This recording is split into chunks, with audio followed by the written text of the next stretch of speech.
Buen día para todos los que estaban en sala de espera.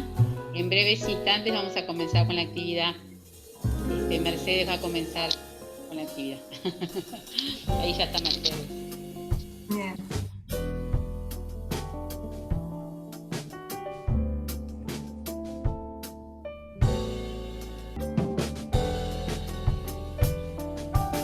Muy bien.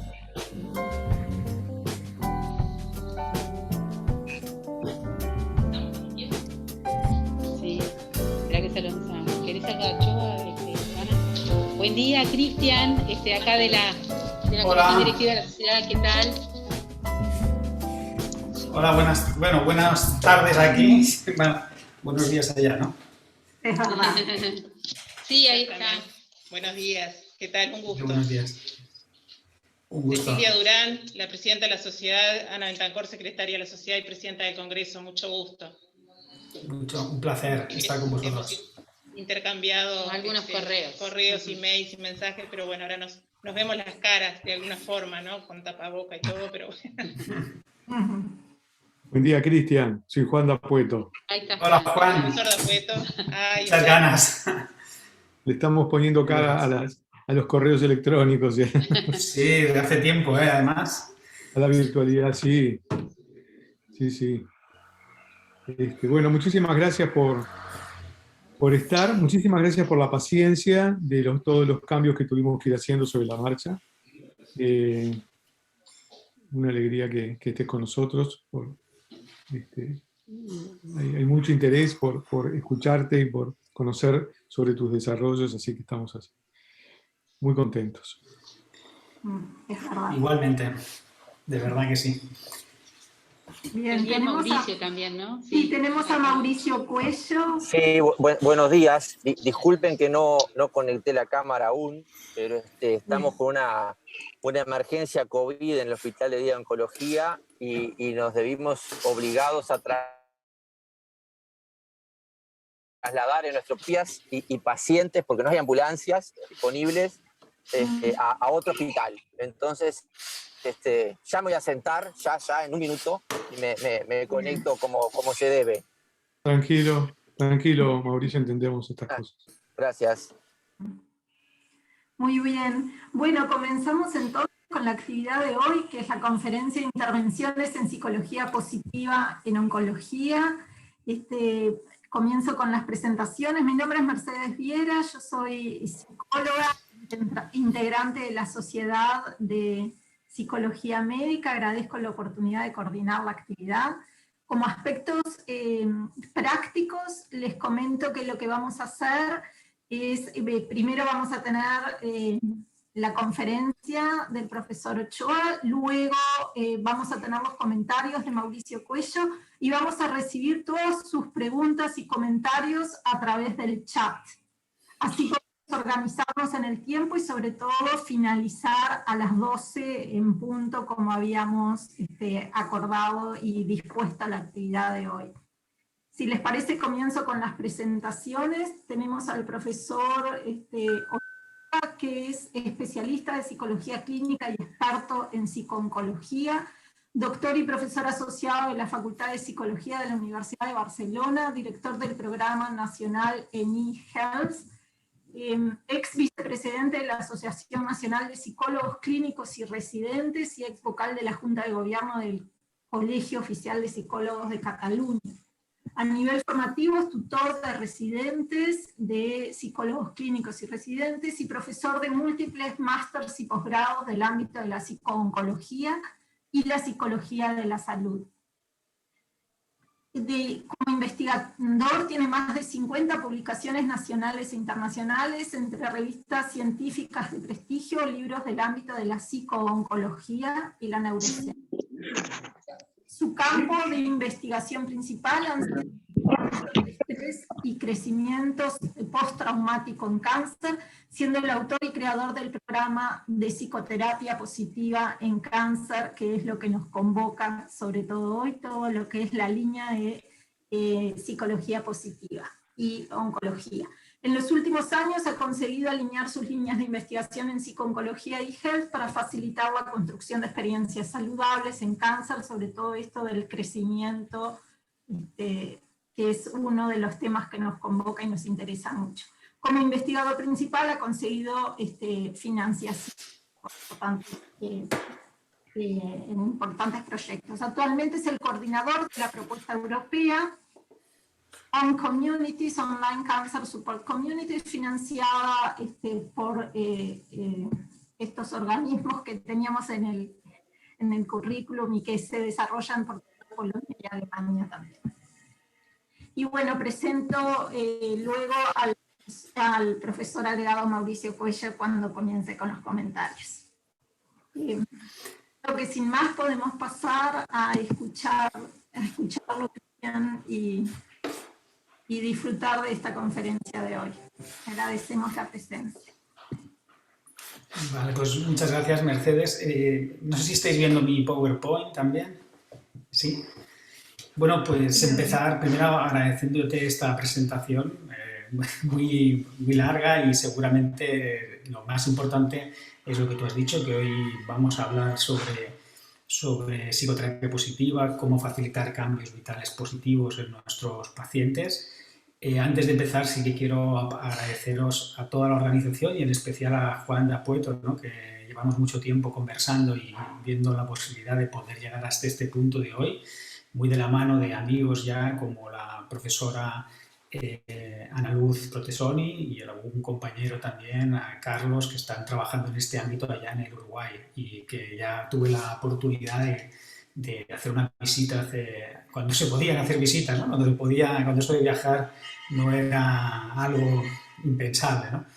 Entonces, lo que sí que me va a gustar, estas conferencias que se hacen online, realmente pueden ser, bueno, es todo una oportunidad, pero también pueden ser realmente muy aburridas si uno está todo el rato mirando una pantalla y escuchando a alguien que, bueno, como mucho ve su cara, ¿no? A mí sí que me gustaría que, aunque después habrá toda una hora para comentarios y responder y que discutamos juntos, si en algún momento hay alguien que tiene una pregunta y, bueno, nos acumulan muchas y es un comentario, a mí sí que de vez en cuando a lo mejor haré alguna parada para si alguien quiere comentar algo para que podamos también tener estos espacios de aire y de conversación que facilitarán que esto no sea demasiado monólogo. Bueno, entonces, lo que más o menos creo que puede interesar que hoy hablemos es sobre este ámbito, ¿no? Las intervenciones en psicología positiva en el ámbito del cáncer.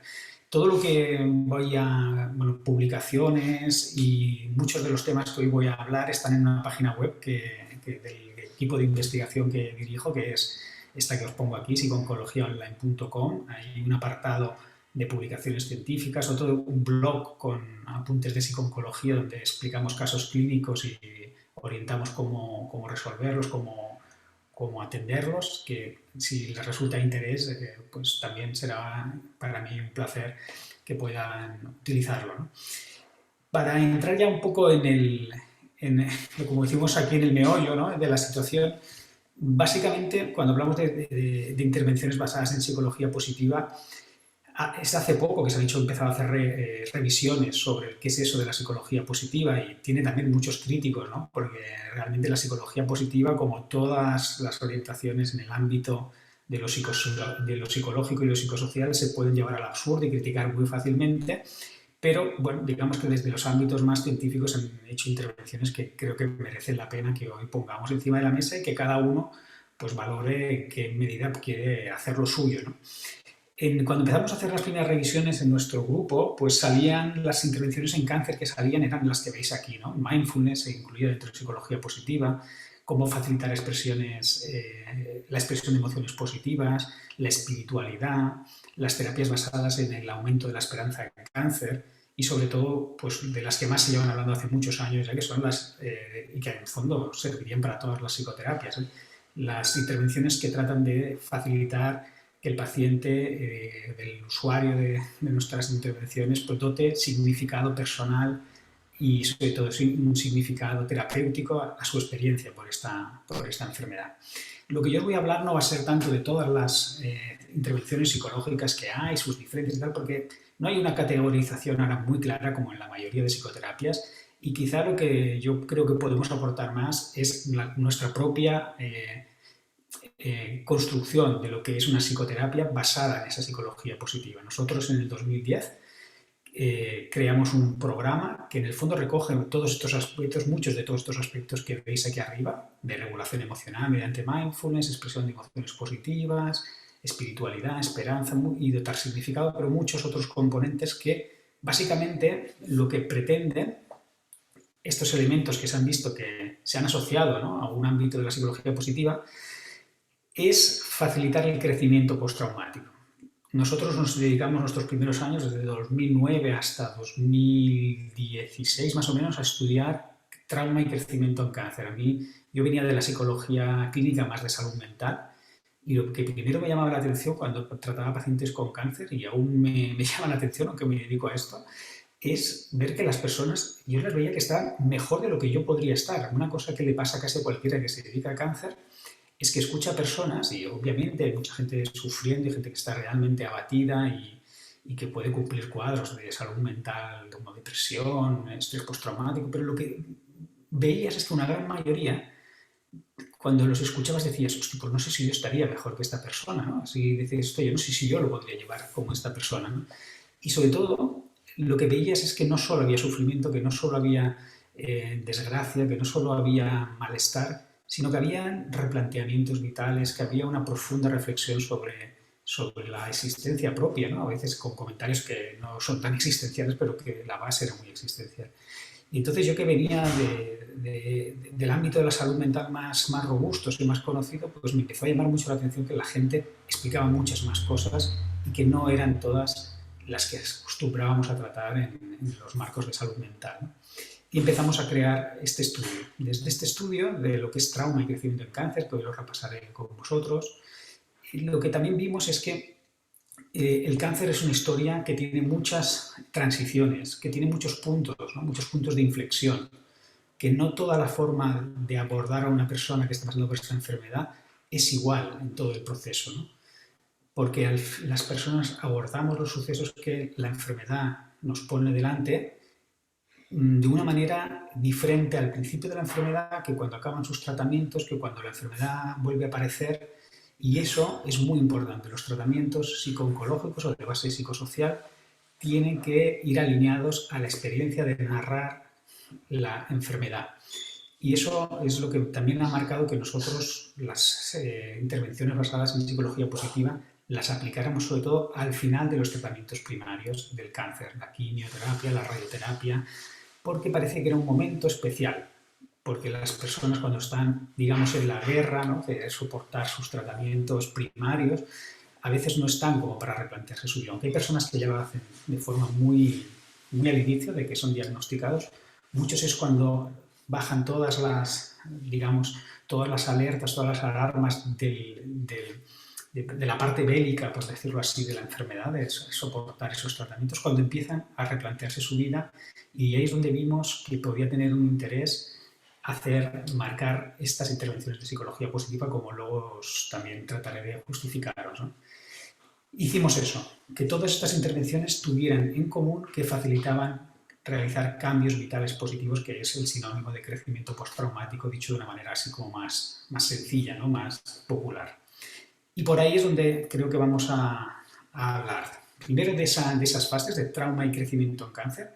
Y a mí me gusta verlo, esta idea de trauma y crecimiento, como ese proceso de dar significado a la experiencia grave de enfermedad. Esto es una forma muy sencilla de hacerlo. Me resistía a poner los otros vídeos que siempre pongo, pero creo que los voy a poner muy rápido, no para comentarlos, sino para que los comentaré yo de forma rápida. Pero para mí marca mucho ese proceso de dar significado al cáncer, ¿no?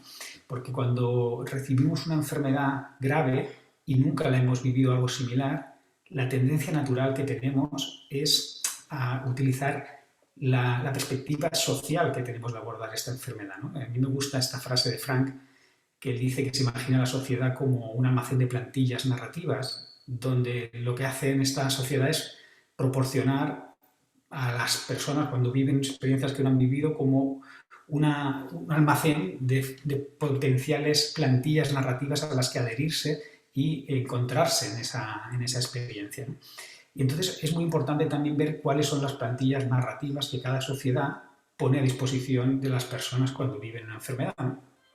Y para eso creo que es importante conocer esos discursos, ¿no? Entonces, lo que voy a intentar ahora muy rápidamente, os voy a poner 2 discursos de una política española, conservadora, que, bueno, en 20 segundos va a explicar ante las cámaras que le acaban de diagnosticar el cáncer, o sea, al poquito de diagnosticar el cáncer, y quiero que pensemos un poco cómo aborda, esto fue en el 2012, cómo aborda. De hecho, ya está inaugurando unas obras y de repente dice ante la cámara que me han diagnosticado un cáncer y cómo ella habla del cáncer, ¿no? Cómo habla de ella y cómo se posiciona ante él, voy a hacer reflexionar un poco sobre cómo el ambiente médico pesa mucho en cómo ella entiende el cáncer. Al principio el cáncer es una cosa que a ella le viene dada desde un modelo muy biomédico de lo que tiene que vivir.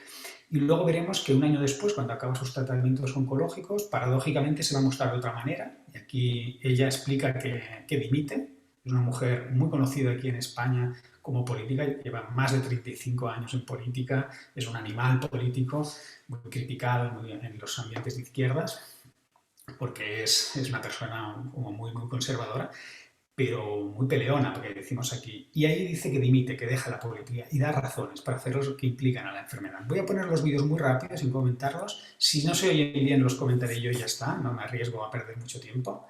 Pero sí que me gusta porque nos da el margen a poder comentar esto que es el proceso de dar significado a la experiencia. Vamos a ver si se puede hacer. Si veis el vídeo y lo escucháis bien, si no ya iré yo. ¿Lo escucháis bien? ¿Veis el vídeo y lo escucháis? No lo estamos viendo. No, no lo vemos. Vale. Se ve y se escucha. Vale, se ve y se escucha. Voy a compartir, voy a hacer otra cosa y si ahora no... Vale, ahora creo que sí que se verá bien. ¿Ahora lo ven? Sí. Vale, vamos a ver si se escucha. No se escucha. Cristian, tenés ¿Sí? que marcar también compartiendo el audio, que hay que compartir el audio también. Ah, y yo pensaba que Cuando estaba vas puesto. a compartir pantalla. No se escuchaba ahora, ¿no? No, no se escuchaba. Vale. No. Dejar de compartir y volver a compartir compartiendo el audio. Vale. Es una casillita que sale abajo. Vale, compartir Acá mi sonido backup. y optimizar para... Vale, yo creo que ya está. Ahora me decís. ¿Veis ahora si se escucha? Uy, yo no lo escucho. No. No se escucha, ¿no? No. ¿Sabes qué? Tú estás con los audífonos, quizás tengas que desenchufar los audífonos. Desenchufarlos de la computadora, de tu notebook. Y Vale, lo escuchamos lo a través de los parlantes de la computadora. Vale. Ese es otro. Vale. No, espérate, porque... No, aún así no. No. Claudia, ¿quieres decirle algo? Nada, es igual, lo voy a explicar yo, porque realmente... Si no, acá tenemos a alguien técnico que capaz que te puede ayudar mejor que yo. Hola, Cristian. ¿Qué tal? A ver si te puedo ayudar. Cuando las opciones de audio que tienes de Zoom, el micrófono, Sí. hay una flechita al lado. A lo mejor si seleccionas el audio, una opción que dice igual que el sistema, a ver si podemos Dejar el audio de la computadora, imagino. Eso. Entonces, si ahora das a compartir y marcas esa casilla que dice compartir el audio, a ver si podemos escuchar.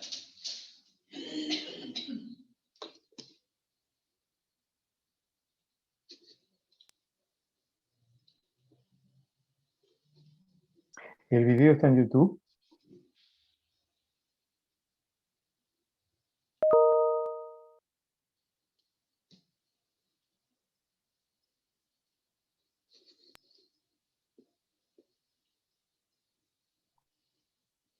Si el video está en YouTube y nos mandas el link, quizás Claudia lo pueda presentar. A ver. Y Cristian Cristian está hablando y no lo estamos escuchando, me parece. Ah, Cristian, tienes que volver a seleccionar la opción anterior de audio.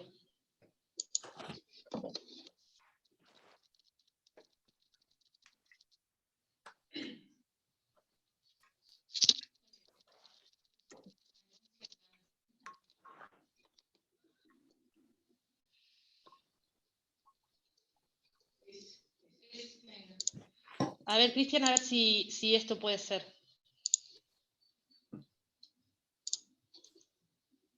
El ¿Veis la de pantalla? Radio... ¿Estáis viendo el PowerPoint? Sí. Sí. Vale, espérate. Perfecto. Voy a quitarme los auriculares y así ya...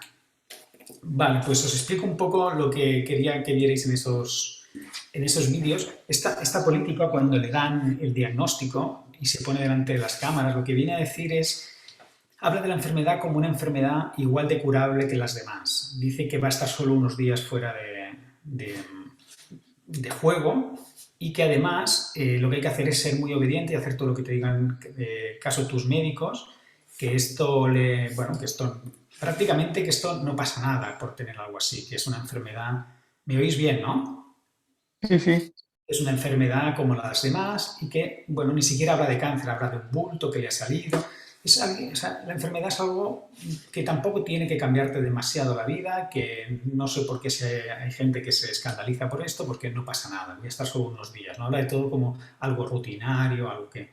En cambio, en el segundo vídeo, después de 1 año y medio, lo que viene a decir, y aquí en el primer vídeo está como muy rígida, no muestra nada de emoción, está siempre como muy contenida, solo al final cuando acaba el speech se emociona un poco, se queda como acongojada, pero ya está. En el cambio, cuando ha pasado 1 año y medio, nada más empezar dice que la enfermedad es algo grave, de lo que está presuntamente curada. Y además dice que eso le ha hecho pensar mucho sobre su vida y revisar muchos temas, entre algunos de ellos el de la política, que para ella siempre la política había sido algo circunstancial, que algún día lo iba a dejar, y llevaba 35 años, que ahora quería estar más cerca de los suyos, que quería dedicarse más a la gente que, de su círculo más cercano y que por eso anunciaba que dejaba la política. Curiosamente es un cáncer el que tuvo ella muy curable, que hizo creo quimioterapia y radioterapia, pero que fue muy bien. Pero lo que era muy curioso es que en el primer momento de vivir esta enfermedad, cuando no tenían ningún conocimiento sobre ella, el único conocimiento que a ella utilizaba era el de los propios médicos, el de la enfermedad, como una especie de optimismo defensivo. Ella trataba de sacar fuera de su cabeza todo lo que tuviera que tener con el cáncer, ¿no? Quería casi que no le cambiara el cáncer. Esto es algo circunstancial, rutinario, un bulto, algo que se pasará y algo que me hará volver enseguida. Y eso en el momento donde sí, le acaban de dar una enfermedad, un diagnóstico de una enfermedad a los 2 o 3 días. Sin embargo, cuando ha pasado 1 año y medio, se muestra emocionable, muy auténtica y sobre todo como confundida porque no sabe hacia dónde va a ir, pero tomando decisiones como muy importantes, como dejar la política y diciendo que eso lo hace porque está dándose cuenta de cosas que le hacen valorar su vida de manera muy diferente, ¿no? A eso nos referimos con los procesos de dar significado en cáncer. Hablamos en una primera parte de los procesos de asimilar la enfermedad, que aquí es donde vemos que las personas en los procesos iniciales de estar siendo diagnosticado, su foco de dar significado es el cáncer. El cáncer hay que verlo de alguna manera para que no sea tan grave para nosotros, sobre todo en las personas que tienen una primera reacción de evitación o de negación, ¿no? Que suelen ser 2 respuestas defensivas muy habituales, ¿eh? Hay otras personas que no, que desde el inicio se muestran muy afectadas, incluso desbordadas emocionalmente, y ahí la intervención es muy diferente. En esta charla, como no vamos a hablar tan directamente de las intervenciones hasta que no me digáis algunas preguntas y demás, en el taller que damos el día 22 sí que entraremos más a los aspectos de intervención. Pero en esta mujer la idea que en esta política tenía que confiar en que esto era algo como muy normal en su vida, como algo más. Nosotros decimos que las personas vienen de estar normales, se sienten enfermas, y hay personas que necesitan esa narrativa de restitución, que nada ha pasado, ¿no? Y ahí lo que vemos es que en esos momentos lo que el significado que se hace peritraumático alrededor muy pronto del hecho que está siendo potencialmente traumático, que es el diagnóstico, es el control. Hay que dar hay que dar control. Las personas en ese sentido decimos que asimilan más la enfermedad normalmente cuando vemos que tienen síntomas de estrés postraumático, cuando vemos que hay un malestar, cuando hay algo que indica que eso nos está pudiendo elaborar de una manera, digamos, fácil, ¿no? Pero sabemos que esos síntomas de estrés postraumático son muy comunes en muchas personas y que no quieren decir que alguien lo esté llevando mal o bien, pero sí que indican que hay una necesidad de elaborar, que eso no es algo que pasa y ya está, sino que está generando cambios, ¿no? Luego vemos en el segundo vídeo que vienen los procesos que llamamos de acomodación. Aquí ya no sirve tratar de ver el cáncer como algo liviano, como algo pasajero. Ahora el centro no está en cómo veo el cáncer, sino en cómo me veo a mí, teniendo en cuenta lo que el cáncer está cuestionando de mi vida. Y aquí lo interesante es que ella, como muchas otras personas, cuando pasa tiempo, curiosamente al año y medio de haber pasado por la enfermedad, es cuando empiezan a necesitar ver que han de cambiar algo en ellas mismas para incorporar eso que el cáncer puede estar cuestionando, que básicamente es la amenaza vital y otras muchas cosas que suceden alrededor, ¿no? Ahí vemos cómo hay una mayor conciencia vital y existencial. Y aquí lo que es muy importante, y es la base del tratamiento que luego os explicaré de psicoterapia positiva, es que el cáncer, como muchas experiencias adversas o traumáticas, tiene el potencial de producir cambios y transformaciones profundas en la forma que tenemos las personas de vernos a nosotras mismas, de ver a los que nos rodean y de ver la vida en general. Estos tres ejes de cambio pueden ser traumáticos y que te generen caos, desorden, angustia, o pueden ser, digamos, progresivamente positivos y generar eso que llamamos crecimiento postraumático, ESAM, que luego veremos, pondré la definición y pondremos ejemplos, pero que podemos casi allanar los términos y decir que serían esos cambios vitales positivos, ¿no? Y también veremos que esto a veces van a la par, o sea que no es o la enfermedad me traumatiza dando mal o me positiviza, no es una cosa tan sencilla. Muchas veces ambos procesos, trauma y crecimiento, beben de la misma fuente que es la amenaza vital, ¿no?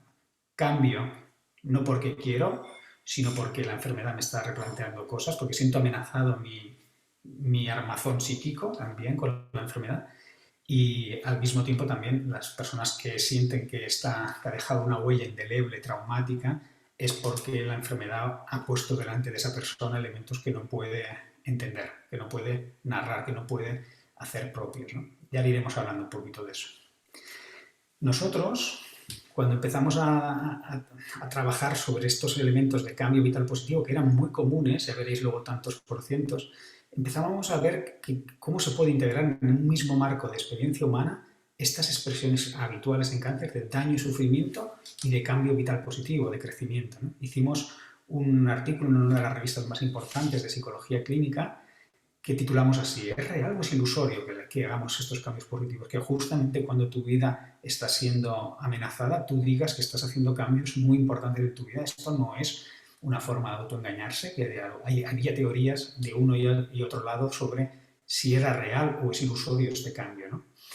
Y nosotros muy recientemente también hemos hecho un artículo en el que tratamos de entender cuál es el balance, digamos, terapéutico de estas experiencias de trauma y de crecimiento, ¿no? Cómo se pueden ver, ¿no? Sobre todo entendiéndolas en ese viaje de la enfermedad que tiene estaciones muy diferentes desde el inicio hasta el final. Teniendo esto en la cabeza, parece que la enfermedad es un terreno fértil tanto para el desorden, el caos y el sufrimiento, para el trauma, como para los cambios vitales positivos para el crecimiento. Y ahora vamos a ver por qué. Porque eso tiene implicaciones en lo que vemos en nuestros pacientes de forma muy marcada. Aquí a la izquierda tenéis en negrita las características del cáncer como estresor, que les hacen especialmente diferenciales al cáncer. El cáncer tiene una fuente interna, está asociada a nosotros mismos, a nuestro cuerpo, a nuestro físico.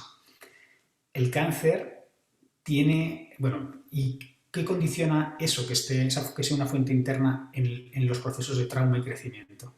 Pues como veréis, en cuanto al crecimiento es muy obvio, ¿no? Si es algo que está dentro de mí, tengo que cuidarme a mí mismo, soy responsable en parte de lo que, no tanto que son otros procesos de que haya venido, ¿no? Que hay personas que lo asocian claramente, sino qué responsabilidad tengo respecto a mi cuerpo y qué puedo hacer para cambiarlo, ¿no? Entonces aquí veremos pues, que la culpa es uno de los elementos que cuando se percibe que uno ha tenido una responsabilidad respecto a que aparezca el cáncer o que el cáncer pasa a ser autodefinitorio de una propia vida.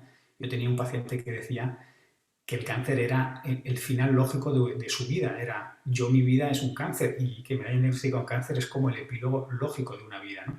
Es casi como si fuera algo definitorio, ¿no? Entonces veamos que pueden estar estos dos polos, ¿no? La gente que dice me siento más responsable, me cuido más, me importa más mi físico, gente que hace estilos de vida saludables, gente que pasa a dejar de trabajar tantas horas y se dedica más tiempo.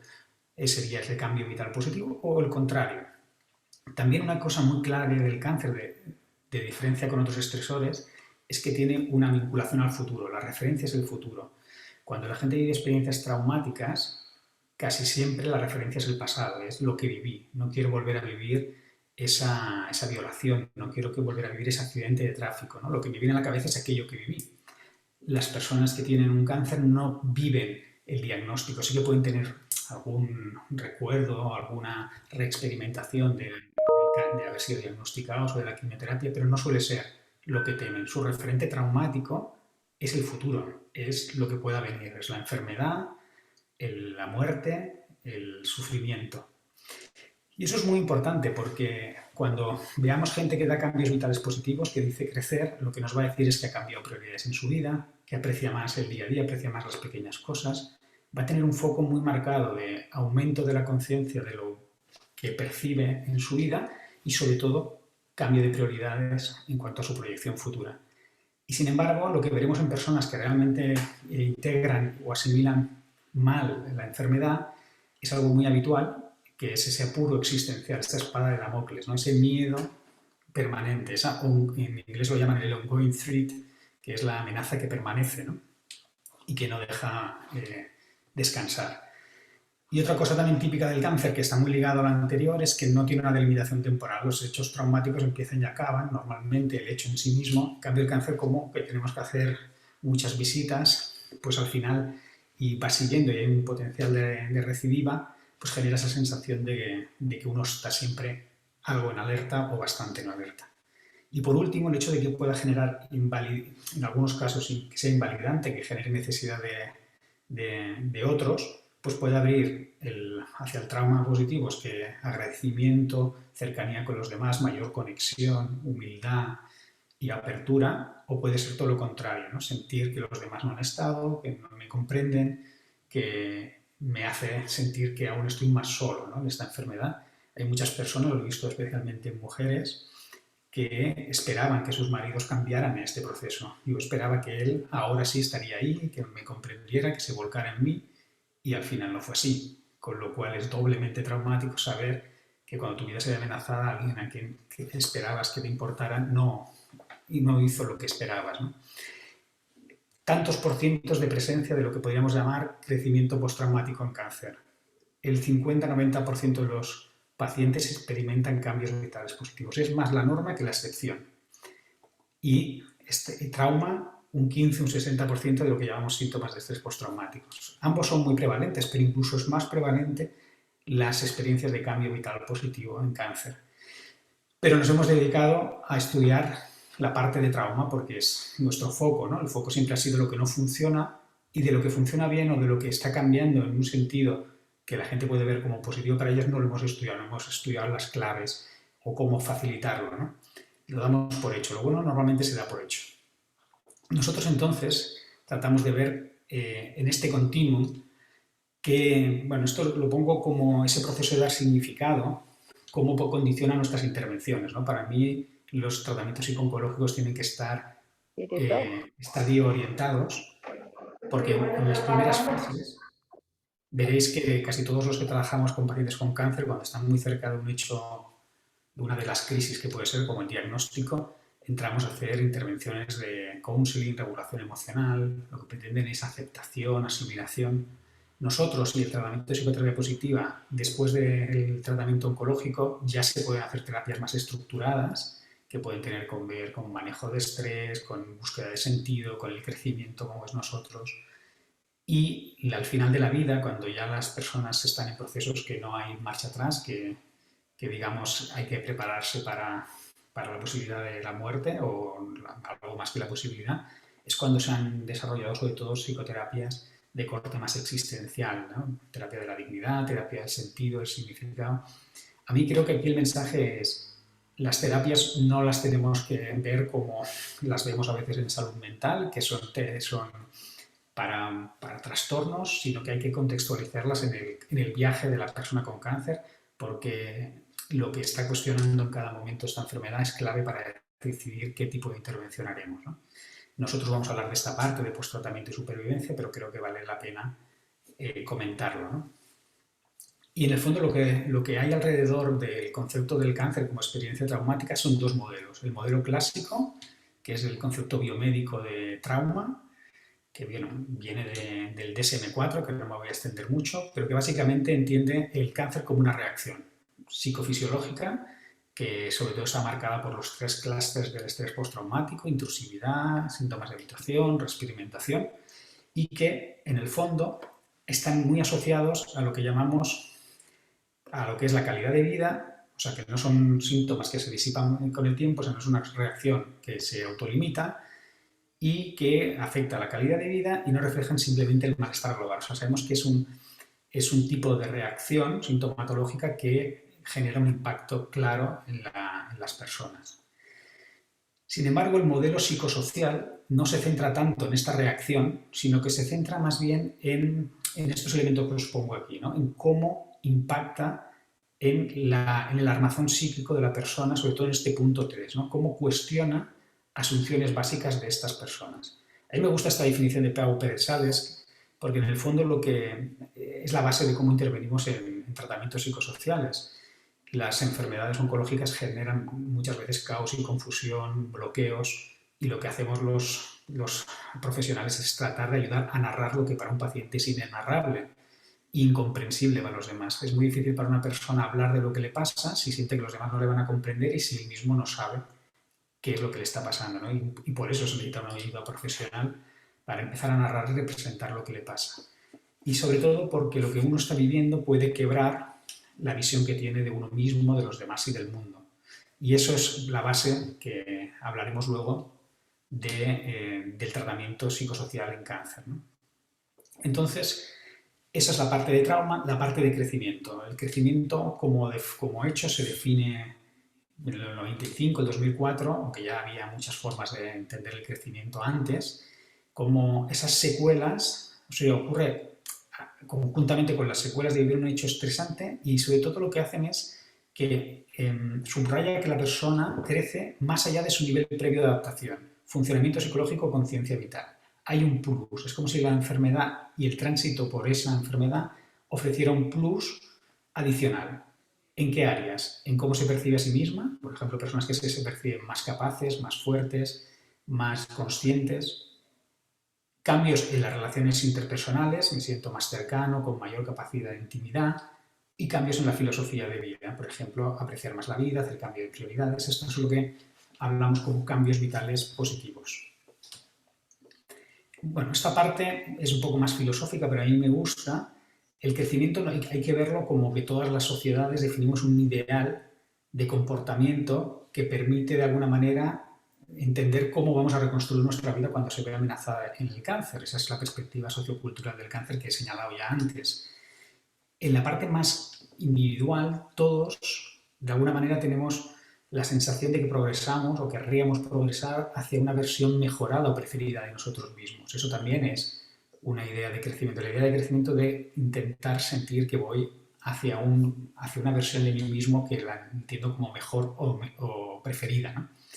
Y también de cómo nos relacionamos con los demás, y esa es la perspectiva relacional, ¿no? Se crece hacia lo que uno cree que le falta, aquello que cree que puede mejorar de sí mismo, una carencia, o que quiere profundizar de su manera de ser. Y a mí esta es una parte que me gusta porque en cáncer es especialmente llamativa, que es que el crecimiento también tiene que ver con un posicionamiento existencial, individual o colectivo diferente, que emerge de esa conciencia que tenemos mayor de las preocupaciones existenciales más típicamente de los temas existenciales tipo de autores como Yalom, ¿no? Que es la muerte, la libertad, la soledad o el sentido vital. O sea que para mí el crecimiento también, cuando lo vemos en pacientes, da una mejor respuesta a estas preocupaciones existenciales. Hay una mejor y una mayor clarificación de estos temas, ¿no? Como intentamos explicar también en los protocolos, ¿no? En los programas.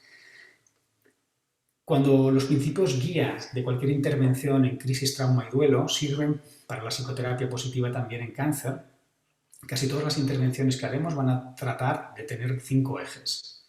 Primero, la continuidad biográfica. ¿Qué ha cambiado y qué se mantiene? Casi todas las visitas que tenemos con pacientes oncológicos tienen que ver ellos tratan de narrarnos quiénes eran antes de todo esto y quiénes pueden ser ahora.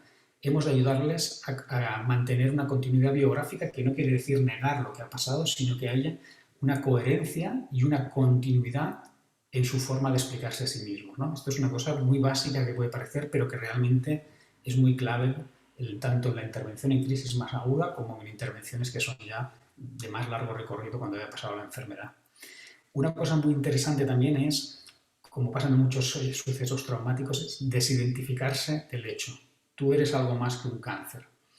Tratar de reconocer que nosotros como terapeutas podemos no entender la experiencia de enfermar porque no hemos enfermado, pero que sí que tenemos mucho interés en conocer quién hay más allá de esta experiencia de cáncer, ¿no?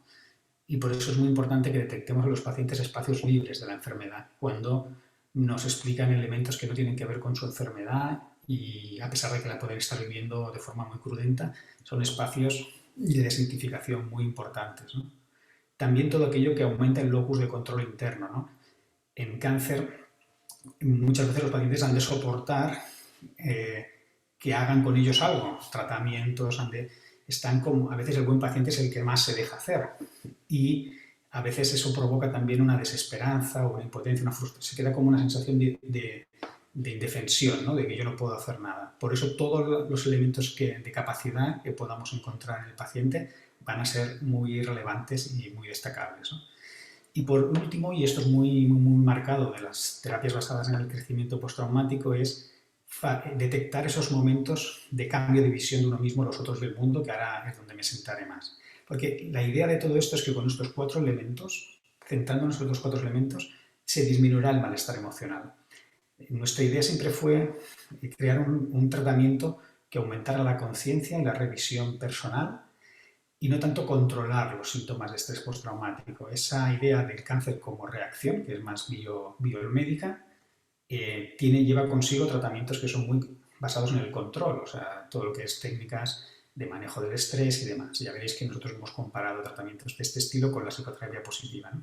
Pero para nosotros el malestar emocional es un termómetro de cómo está el proceso de elaborar esta experiencia y no es en sí mismo un objetivo normalmente de la intervención, ¿vale?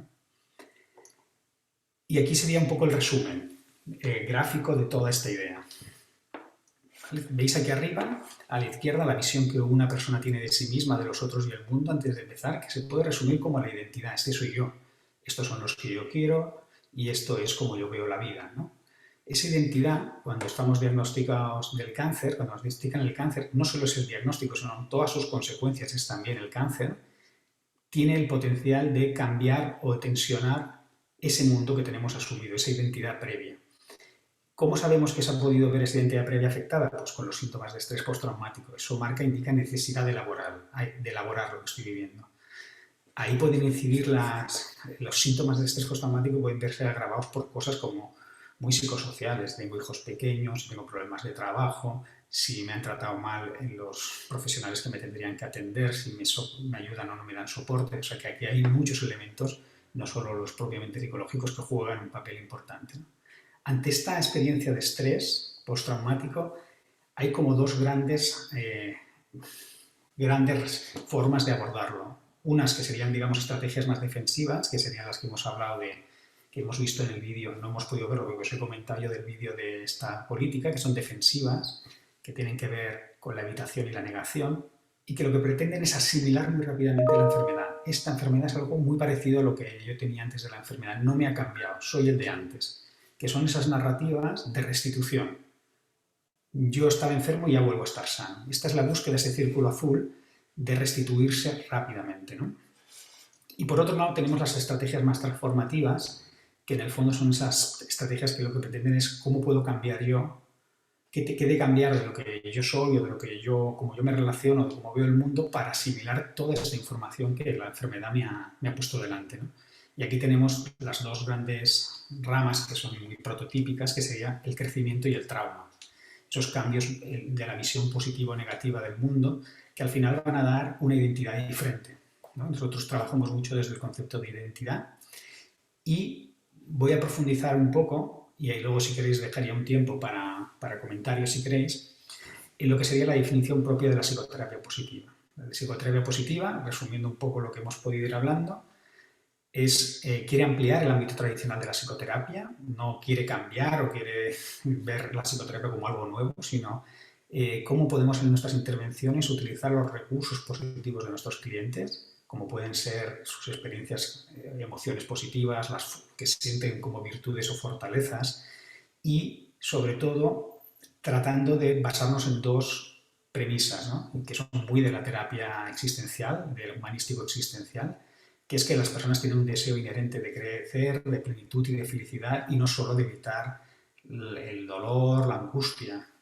De hecho, en estas terapias existenciales la psicopatología se entiende como que aparece cuando se frena este crecimiento, ¿no? Cuando se frustra la posibilidad de avanzar.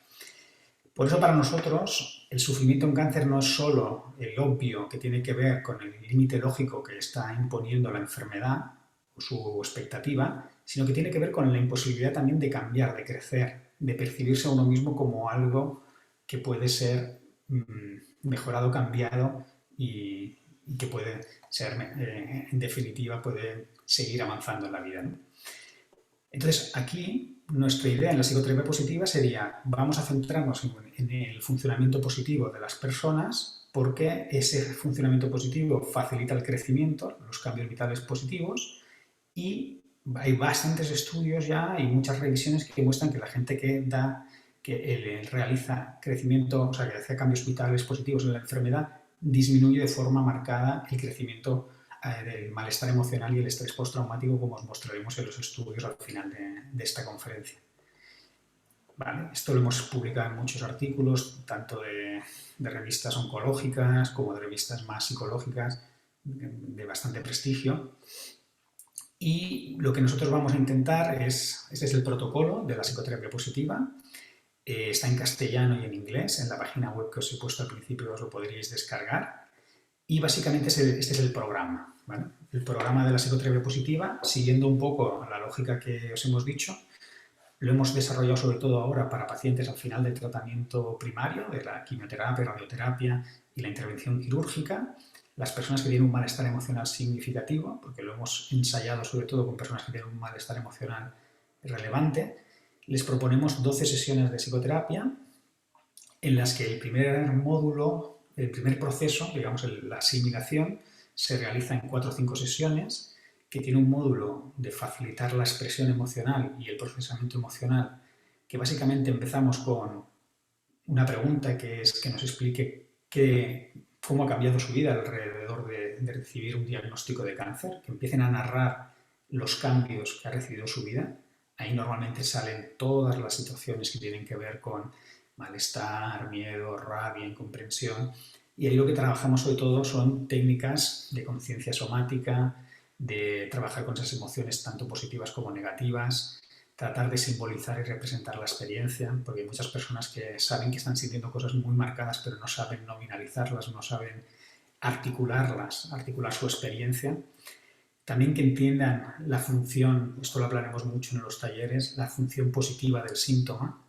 Los síntomas de estrés postraumático no son síntomas en llano, no solo una reacción de nuestro cuerpo, es una reacción que está marcando una necesidad, una función, una necesidad de que cumple una función adaptativa, ¿no? Por ejemplo, la irritabilidad de los pacientes cuando son diagnosticados de cáncer lo que muestran es que no están disponibles para nadie, que no quieren evitar que los demás se pregunten o se acerquen a ellos en algunos momentos, pues porque no tienen palabras para explicar aún cómo se sienten, y nosotros decimos a veces la metáfora de que como un perro que ladra, si tú estás ladrando, si estás irritable, haces que los demás no tengan mucho interés en acercarse porque saben que no estás disponible, ¿no? La rabia a veces tiene la función de dejarme en paz durante un tiempo hasta que yo esté disponible, hasta que yo esté dispuesto a abrirme a hablar y aceptar esa comunicación, ¿no? Como tenemos lo que llamamos resignificaciones emocionales adaptativas para muchos de los síntomas, que no se prescriben, sino que se trabajan con el paciente para que entiendan una máxima de este primer módulo, que es la reacción a la enfermedad es un proceso normal a una situación que no es normal. Los procesos homeostáticos, también biológicos, lo que pretenden es eso, es que recuperemos un equilibrio que ha sido alterado, pero no nos lo impongamos, sino que entendamos la función que está teniendo todas esas reacciones en nuestro cuerpo para poder realmente reequilibrarnos, ¿no? Aquí en los artículos que tenéis tenemos muchos ejemplos de cómo esos síntomas pueden ser abordados para que realmente sea el paciente que digan esto que estoy viviendo es normal y no sea impuesta la normalidad desde un profesional, ¿no? Porque muchas veces la sociedad o los profesionales vamos normalizando las experiencias de los pacientes cuando eso lo viven fatal, ¿no? Imagino que en Uruguay también pasará que la gente vive muy mal, que le digan tú puedes, eres muy fuerte, no pasa nada, ya verás, todo va a ir bien. Esto puede sentar muy bien a veces, pero otras veces invalida mucho, ¿no? lo que estoy viviendo. Entonces, nosotros los profesionales hemos de dar otra versión, pero que en el fondo genere ese conocimiento sobre lo que estoy viviendo en los pacientes, ¿no? El siguiente módulo sí que tiene que ver con lo que son facilitar una regulación emocional y afrontar la enfermedad, analizar con ellos el afrontamiento que están haciendo y qué consecuencias tiene, y también ensayar con herramientas para regular esas emociones, ¿vale? Aquí tenéis algunas, pero realmente se trabajan ya mucho en la primera fase. Y por último, todo el segundo proceso, que es la acomodación, que es el más importante, que es el que facilita los cambios vitales positivos, el crecimiento postraumático, es donde dedicamos unas 8 sesiones, ¿no? Y aquí sí que hay muchas de las herramientas más propiamente de la psicología positiva, como el trabajar con memorias autobiográficas positivas. Esto en el taller también lo trabajaremos, pero es hacer a las personas, cuando estás viviendo una enfermedad oncológica, muchas veces lo que pasa es que te olvidas, ¿no?, de lo que ha sido tu vida hasta ese momento y sientes en algún momento que o haces dos cosas, o ensalzas tu vida de antes, que es como antes todo iba bien y ahora todo es destrozado, y te comparas con el de antes y siempre sales perdiendo, y también muchas veces como si tú ya no recordaras digamos, los aspectos que te definen o la esencia, ¿no?, de lo que has sido en el pasado, ¿no? Entonces estas intervenciones lo que hacen es llevar en imaginación a momentos previos a la enfermedad y tratar de hacer aflorar sentimientos que quizá ahora necesitas, ¿no? Situaciones que ahora necesitarías experimentar, ¿no? Por ejemplo, muchos pacientes cuando hacemos estas visualizaciones de elementos previos a la enfermedad que se hayan vivido como positivos o como elementos que querrían volver a experimentar, pues se van a situaciones de libertad, de conexión con los otros, situaciones como de que todo era fácil, de que todo funcionaba de una manera fluida, ¿no? Y ahí podemos recuperar esas sensaciones, y con esas sensaciones también tratamos de sacar los recursos que facilitaban que eso se diera, ¿no? Y si ahora con la enfermedad eso también es posible, ¿no? Le llamamos a veces la rumba, porque es como un baile, ir con ellos hacia atrás, hacia el pasado, llevarles al presente y ver de qué manera ahora están aumentando esas situaciones y esas sensaciones que echan en falta, y les empujamos a ver cómo en el futuro podría eso seguir dándose y cómo sería una buena vía para llevarlo, ¿no? Aquí lo que tratamos es de crear esa continuidad, esa coherencia vital, ¿no? Pero desde el empuje de las mejores versiones de uno mismo que echan falta, ¿no?, en la enfermedad. La pauta personal de realización es un trabajo que hacemos que sería muy parecido a las técnicas psicodinámicas, pero un poco con otro foco, ¿no? Las técnicas psicodinámicas muchas veces lo que hacen es buscar las pautas personales problemáticas que se repiten en mi vida de manera problemática, y aquí lo que buscamos es lo contrario, es cómo podemos detectar en los pacientes pautas personales de realización, que realmente lo que marcan es lo que yo he sido siempre de forma que me ha identificado, que me ha hecho sentir pleno, que me ha hecho sentir que soy quien soy. Esas pautas personales de identificación y de realización. Esto proponemos alguna guía para detectarlas y para plantearlas, porque en el fondo lo que tiene que hacer el terapeuta es identificar esos momentos donde una buena intervención que genere esa pauta personal de realización hace accesible al paciente eso que para él es clave y que aún se mantiene en la enfermedad, ¿no? Eso son intervenciones también muy útiles. hago un pequeño resumen, así para no poder entrar en detalle. Las intervenciones también basadas en la esperanza, tratamos de identificar esos elementos que permitirían hacer algo muy difícil en cáncer, que es proyectarse al futuro. Lo que acostumbra a bloquear el cáncer es la proyección futura. Cuesta ir hacia adelante porque adelante lo que se percibe es el dolor, el sufrimiento o la incertidumbre. Entonces, trabajar con escenarios futuros a riesgo de que sabes que puede ser que se trunquen es una de las cosas que creemos claves en cáncer. Porque muchas personas dicen, yo no quiero pensar en el futuro porque se puede romper. Fíjate, ¿no? Ya no había previsto el cáncer. Y la frustración que fue recibirlo, que cambió todo, bloqueó todo ese futuro. Entonces hay muchas personas que viven como una especie de gris que no avanza, ¿no? Bueno, creo que me he alargado mucho en esta explicación. Hay muchos elementos de este estilo que son muy interesantes que en el taller trabajaremos. Y dejarme que haga un resumen del núcleo de lo que es la psicoterapia positiva, que tiene que ver con cómo pueden quebrarse esas creencias básicas, ¿no? Esos elementos básicos de la identidad de cada uno, ¿no? En cáncer, por ejemplo, las creencias respecto a uno mismo, una que se quiebra fácilmente es la seguridad. Nosotros decimos que es la creencia en la invulnerabilidad personal. Es muy habitual que cuando recibes un cáncer mucha gente se pregunte el por qué, pero mucho más es que se pregunten el por qué a mí. Y es muy curioso que nos preguntemos por qué a mí, porque sabemos que el cáncer está ahí. Yo he llevado a oncólogos y a oncólogas que también se preguntan el por qué a mí me han diagnosticado este cáncer cuando lo están viendo cada día. Porque pensamos básicamente que las cosas malas le pasan a los demás, no a nosotros, ¿no? Por eso cuando pasan, una creencia que se ha roto es que soy invulnerable, ¿no? Y esa es la base, por ejemplo, de esa sensación de espada de Damocles y de amenaza constante, ¿no? Otras que tienen que ver con los otros es la confianza en los demás, ¿no? En que los demás me pueden ayudar o no. Una muy típica en mujeres que tienen hijos pequeños, esta de intimidad es muy interesante. Cuando, por ejemplo, al final de la vida hay madres que reniegan de que sus hijos vengan a visitarlas o que empiezan a castigarles mucho, a discutirse mucho con ellos y que muchas veces lo hemos interpretado como una forma de ya no quiero restablecer lazos afectivos con mis hijos porque a más se acostumbren a que yo ya no estaré. Es inconsciente, no se habla así. Más fácil para ellos será elaborar mi pérdida, ¿no? Esa incapacidad de mantener lazos afectivos cuando pasan situaciones de este estilo es muy interesante tratarlas, ¿no? El propósito en la vida, obviamente también. Aquí, de cada creencia básica, tenemos una forma de identificar que se ha podido ver alterada. La seguridad, pues, cuando vemos miedo y desconfianza. La inseguridad o la vergüenza, cuando es la creencia en la confianza en uno mismo.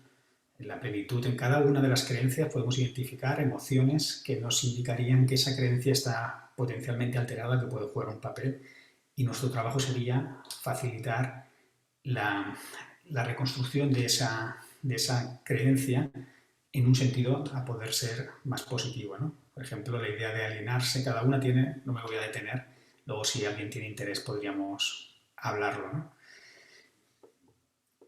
Tenía aquí unos vídeos también, pero hoy dará menos tiempo.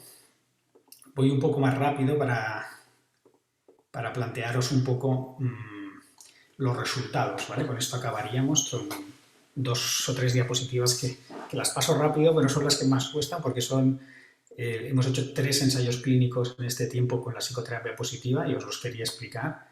Y bueno, porque realmente es un trabajo enorme de muchos años. Este primer trabajo que os presento es un ensayo clínico que comparábamos la psicoterapia positiva con una lista de espera. Personas que antes teníamos muy pocos recursos y queríamos saber si las personas, mientras no podíamos intervenir en ellas, mejoraban o no. Es una lista de espera de 3 meses. Entonces, lo primero que demostramos es que la psicoterapia positiva tenía una capacidad enorme de disminuir el estrés postraumático, como veis aquí, es el PCLC. El HATCH es el cuestionario de ansiedad y depresión y el PTGI es el de crecimiento postraumático, ¿no? Como podéis ver, la psicoterapia positiva reducía drásticamente el estrés postraumático, la ansiedad y la depresión y aumentaba el crecimiento postraumático, ¿no? Comparado con una lista de espera que aquí no veis, pero es una lista de espera sobre 3 meses, ¿no? Empezamos con 160 pacientes en un ensayo clínico que no fue randomizado. Este primero era un ensayo para ver si tenía sentido la psicoterapia positiva. El segundo ensayo que hemos publicado el año pasado, en una revista también muy importante, lo hicimos ya con 200 pacientes y lo comparamos con la terapia cognitivo-conductual de manejo de estrés, que es una de las que tiene más validadas en el campo del cáncer. y que el modelo de la terapia cognitivo-conductual, ya lo conoceréis, es el control de los síntomas de estrés, ¿vale? Nosotros nos facilitamos en facilitar el crecimiento como base terapéutica y ellos en el control del estrés. Aquí es muy interesante porque lo que vimos es que las dos eran efectivas reduciendo pre-post los síntomas de estrés y de ansiedad y depresión, pero que la que lo mantenía y profundizaba más era la psicoterapia positiva. Era como que el efecto del control del estrés se reducía con el paso del tiempo. La gente continuaba bien, los pacientes mejor que antes, pero la que seguía reduciéndose incluso cuando acababa la psicoterapia era la psicoterapia positiva. Y para nosotros tenía mucho sentido porque la terapia de control del estrés tiene mucho sentido cuando estás en medio del tratamiento con quimioterapia, con radioterapia, porque estás reaccionando a muchos estresores y porque es muy novedoso y muy peritraumática tu experiencia. Pero cuando ha acabado el tratamiento, que es cuando hacíamos este ensayo, no tiene mucho sentido como manejar solo el malestar viéndolo como una reacción, sino que tiene que ver más con cómo vuelves a tu vida cotidiana, cómo te planteas tus relaciones, cómo te planteas el futuro, y ahí era más consonante y tenía para nosotros más sentido la psicoterapia positiva, cómo muestran estos resultados.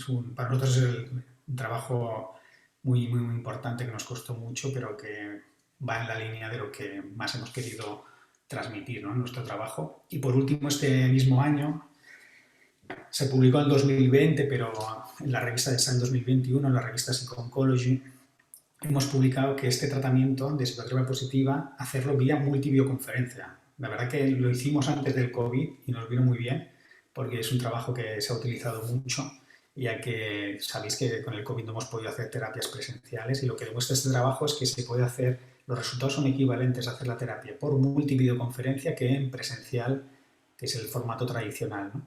Y que incluso la adherencia de los pacientes es igual en los dos ámbitos. O sea, los pacientes sí que hay un efecto de edad.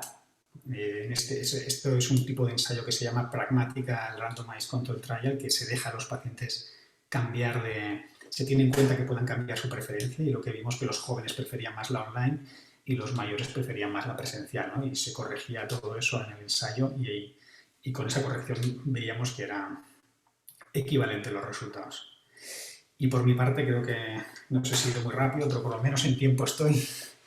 Así dejamos tiempo para comentar. Lo único que quiero deciros para el final es lo que estamos metidos ahora, que por eso veis que yo también me estoy dedicando mucho a todo el tema de la salud digital, de eHealth. Es que hemos creado un ecosistema digital para construir experiencias saludables en cáncer, que es un proyecto europeo muy importante que hacemos con 10 instituciones y 4 países europeos que coordinamos en nuestro hospital, y que ha dado lugar a todo un servicio que yo ahora coordino y dirijo, que se llama iConnecta, que es un ecosistema digital que ahora ya nos hemos centrado en esa parte que no tratábamos tanto del cáncer. Nosotros lo que os he explicado es sobre todo cuando acababan el tratamiento oncológico las pacientes, y este ecosistema es desde el diagnóstico, es toda la fase inicial. Es un ecosistema que acompaña al paciente. En un primer nivel vamos cribando y utilizando desde una app todo su malestar, sus necesidades, y cuando nos salen semáforos de que esa persona está bien o mal, la primera intervención que tratamos de hacer es educativa. No es ni psicoterapéutica, tiene algo de psicoterapéutico, pero tratamos de crear vídeos dando respuestas a esa, explicando cómo vienen esas emociones en cáncer, cómo manejar la comunicación con los familiares, todo como muy educativo para ver si con esa primera intervención el paciente ya disminuye ese malestar. Si no lo disminuye, utilizamos una comunidad de pacientes, que también es como un WhatsApp, con pacientes y profesionales, lo escalamos a ese nivel, y es una intervención más comunitaria donde se dan soporte mutuo los pacientes y también con los profesionales. Si en 15 días no se reduce el malestar emocional, hacemos la psicoterapia online, que es la psicoterapia positiva que os he ido explicando todo el rato.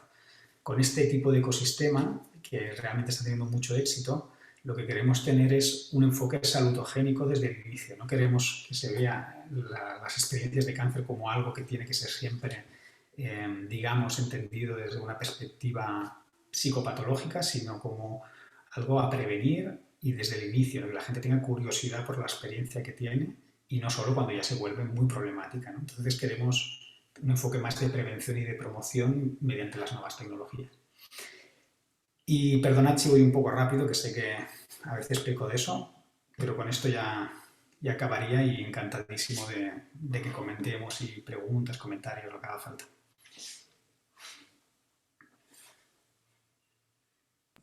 Muy bien. Muchísimas gracias, excelente la conferencia. Estoy segura que todos la han disfrutado y con muchísimos conceptos como muy alentadores, ¿no? Como para permitir una experiencia positiva dentro de la situación de vivir un diagnóstico de cáncer y los tratamientos.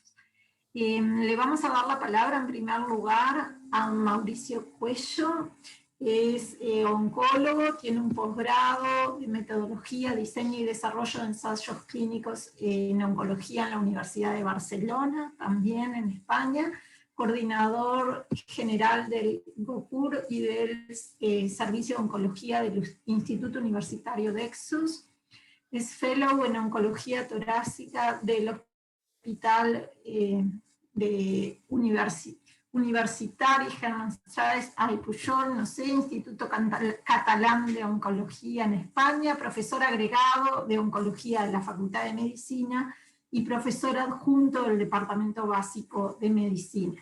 Es alguien que ya ha acompañado en diversas ocasiones a la sociedad y ha compartido con nosotros muchos conceptos de la medicina compasiva. Le damos la palabra entonces al profesor Mauricio Cuello en primera instancia, y les recordamos a todos que todos los comentarios y preguntas que tengan los hagan llegar por el chat, así optimizamos el tiempo con nuestros invitados.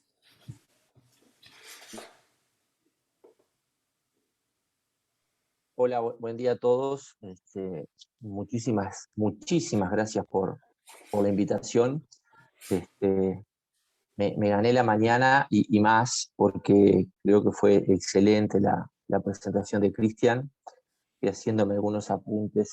Pero la verdad que desde que empezamos a trabajar en compasión, que es una cosa de mis últimos, diría que mi último año y medio, no mucho más, me he encontrado o me he reencontrado con algunos aspectos de la psicología y la psicooncología que me han hecho, desde el punto de vista del oncólogo, reconsiderar muchos factores. Primero, es interesante ubicarnos en lo que es nuestra práctica asistencial y cuáles son las perspectivas de desarrollo del cáncer para que de alguna forma entendamos, sobre todo para los que no son oncólogos, qué está pasando desde el punto de vista psicosocial, ¿no? El cáncer está creciendo de forma exponencial entre los extractos más pobres de la sociedad. El principal problema de la pobreza, más allá de lo material, que es importantísimo, porque la gente puede tener sus dificultades para acceder a necesidades básicas, es que es muy difícil o imposible disponer de tu propia vida, por diferentes razones. Entonces eso ya genera un background en el paciente oncológico en donde las capacidades de respuesta emocional, social y familiar están claramente afectadas. Y esa es la mayoría de los pacientes que veo yo, que trabajo en el sector público, y cada vez más van a ser los pacientes que vemos. En la otra punta, cada día tenemos también más sobrevivientes de cáncer, en esa situación social y en otras, en todas. Hay más sobrevivientes en las clases privilegiadas, pero también hay en esto, ¿no? Y es muy difícil lograr la adaptación. El abordaje exclusivamente biologicista, digamos, no es solo en el tete a tete del médico con el paciente, del oncólogo con el paciente, sino también que es algo de alguna forma sistémico. Es decir, los sistemas de salud lo abordan desde esta perspectiva. Ya hemos discutido, y no es que quiera traer agua para tal, pero somos muy poco compasivos. Si no escuchamos a nuestros enfermos, si no podemos llegar a diagnósticos situacionales, es bastante difícil lograr esto.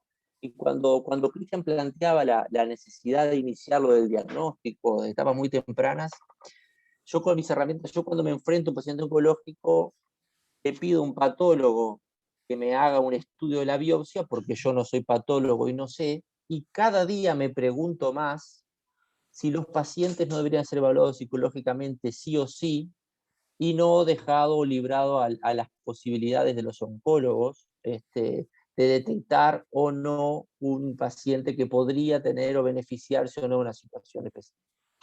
Porque lo vemos todos los días, ¿no? Yo trato a un paciente para lograr el mejor resultado oncológico desde el punto de vista, entre comillas, biológico, pero esto es para que la gente esté bien. El abordaje parcial obviamente nos deja que, hace que nos quedemos cortos. Y el sistema, al menos en Uruguay, yo trabajé 10 años en Cataluña, también tiene carencias, pero la diferencia es sustancial. El sistema en Uruguay, cuando vos te enfermas de una enfermedad grave, y ya lo he dicho, pero lo digo siempre porque es un metejón que tengo, es un gran generador de daño. Un gran generador de daño. No, cuando vos te diagnostican un cáncer, tu vida se congela. Y hasta que no tenés una respuesta, capaz que los psicólogos me dicen, no es un congelamiento, pero tu vida te paraliza un poco, se paraliza. Y si vos no tenés una respuesta en tiempos adecuados, más allá del daño biológico que eso puede causar, que es muy discutible y claramente visto en algunas patologías, pero no para todas, el daño psicológico de estar 2 o 3 meses bajo esa tortura del congelamiento, creo que muchas veces es irrecuperable o muy difícil. Y no lo tenemos en cuenta, el sistema no lo ve. Ahora, en el contexto de la pandemia, vemos salir a autoridades de todos los partidos a decir que el tratamiento y el abordaje sigue siendo de excelencia. Bueno, si a vos te parecía de excelencia esto antes del COVID, tenemos un problema muy grave de percepción de cómo vemos los pacientes oncológicos, y sobre todo desde el punto de vista psicológico y psicosocial. Creo que necesitamos mejorar mucho nuestras evaluaciones, nuestra comunicación, la integración con los psicólogos. Yo le ponía y creo que de alguna forma dice bien que pienso yo esta entrevista, le ponía en broma a una compañera acá por el chat, ¿cuándo empezamos con esto? Porque creo que realmente son estrategias que tenemos que implementar, tenemos que generar, también es parte de ser más compasivos. Y sí, yo creo que hay gente que crece, pero esos pacientes que también crecen, muchas veces con la mejor de sus intenciones, y lo veo en mama, también son generadores de daño y de culpa en otros, que a lo mejor no crecieron tanto. Sobre todo en cáncer mama se da como una comunidad muy cerrada, que es la paciente de sala de espera de fisiatría, por ejemplo, que están todas comunicadas. Y muchas veces vemos que se transmiten cosas, y eso es porque no los educamos a los enfermos. Otra área que me interesa a mí de la investigación, no viene a hablar de mí, pero que me interesa, lo que tiene que ver es la literacy, que es la capacidad que tiene el individuo de usar las herramientas del sistema para resolver sus problemas. Eso lo estamos abordando nosotros, es un estudio muy importante que estamos haciendo acá en el GOCUR, y creo que tenemos un problema en eso. Nuestros pacientes no gozan de una buena educación en salud, y muchas veces son más vulnerables a mensajes que no les pueden generar un efecto positivo desde el punto de vista psicológico, psicosocial, de bienestar. Y lo que quiero decir por último, para no aburrir más, capaz que después intervengo de nuevo, pero es que nosotros ponemos todas nuestras herramientas y experiencia, que en eso sí tenemos, para disposición de los oncólogos a través del Grupo Oncológico Cooperativo Uruguayo, para el desarrollo de estudios de investigación en esta área, porque realmente nos interesa.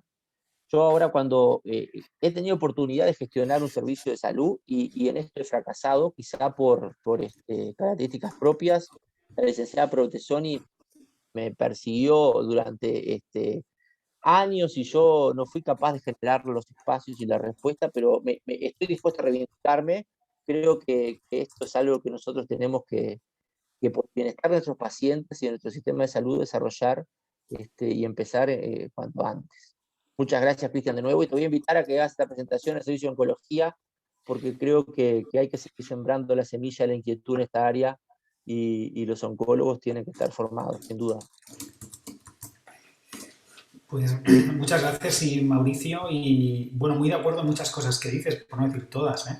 De hecho, normalmente los servicios de psico-oncología y de atención psicosocial han ido muy de la mano de médicos y enfermeras, que son los que estaban en el sistema antes, que realmente han querido mejorar realmente la calidad de vida de sus pacientes, dándose cuenta de que hay herramientas y profesiones que tienen que ponerse a la disposición de los pacientes en el momento adecuado, ¿no?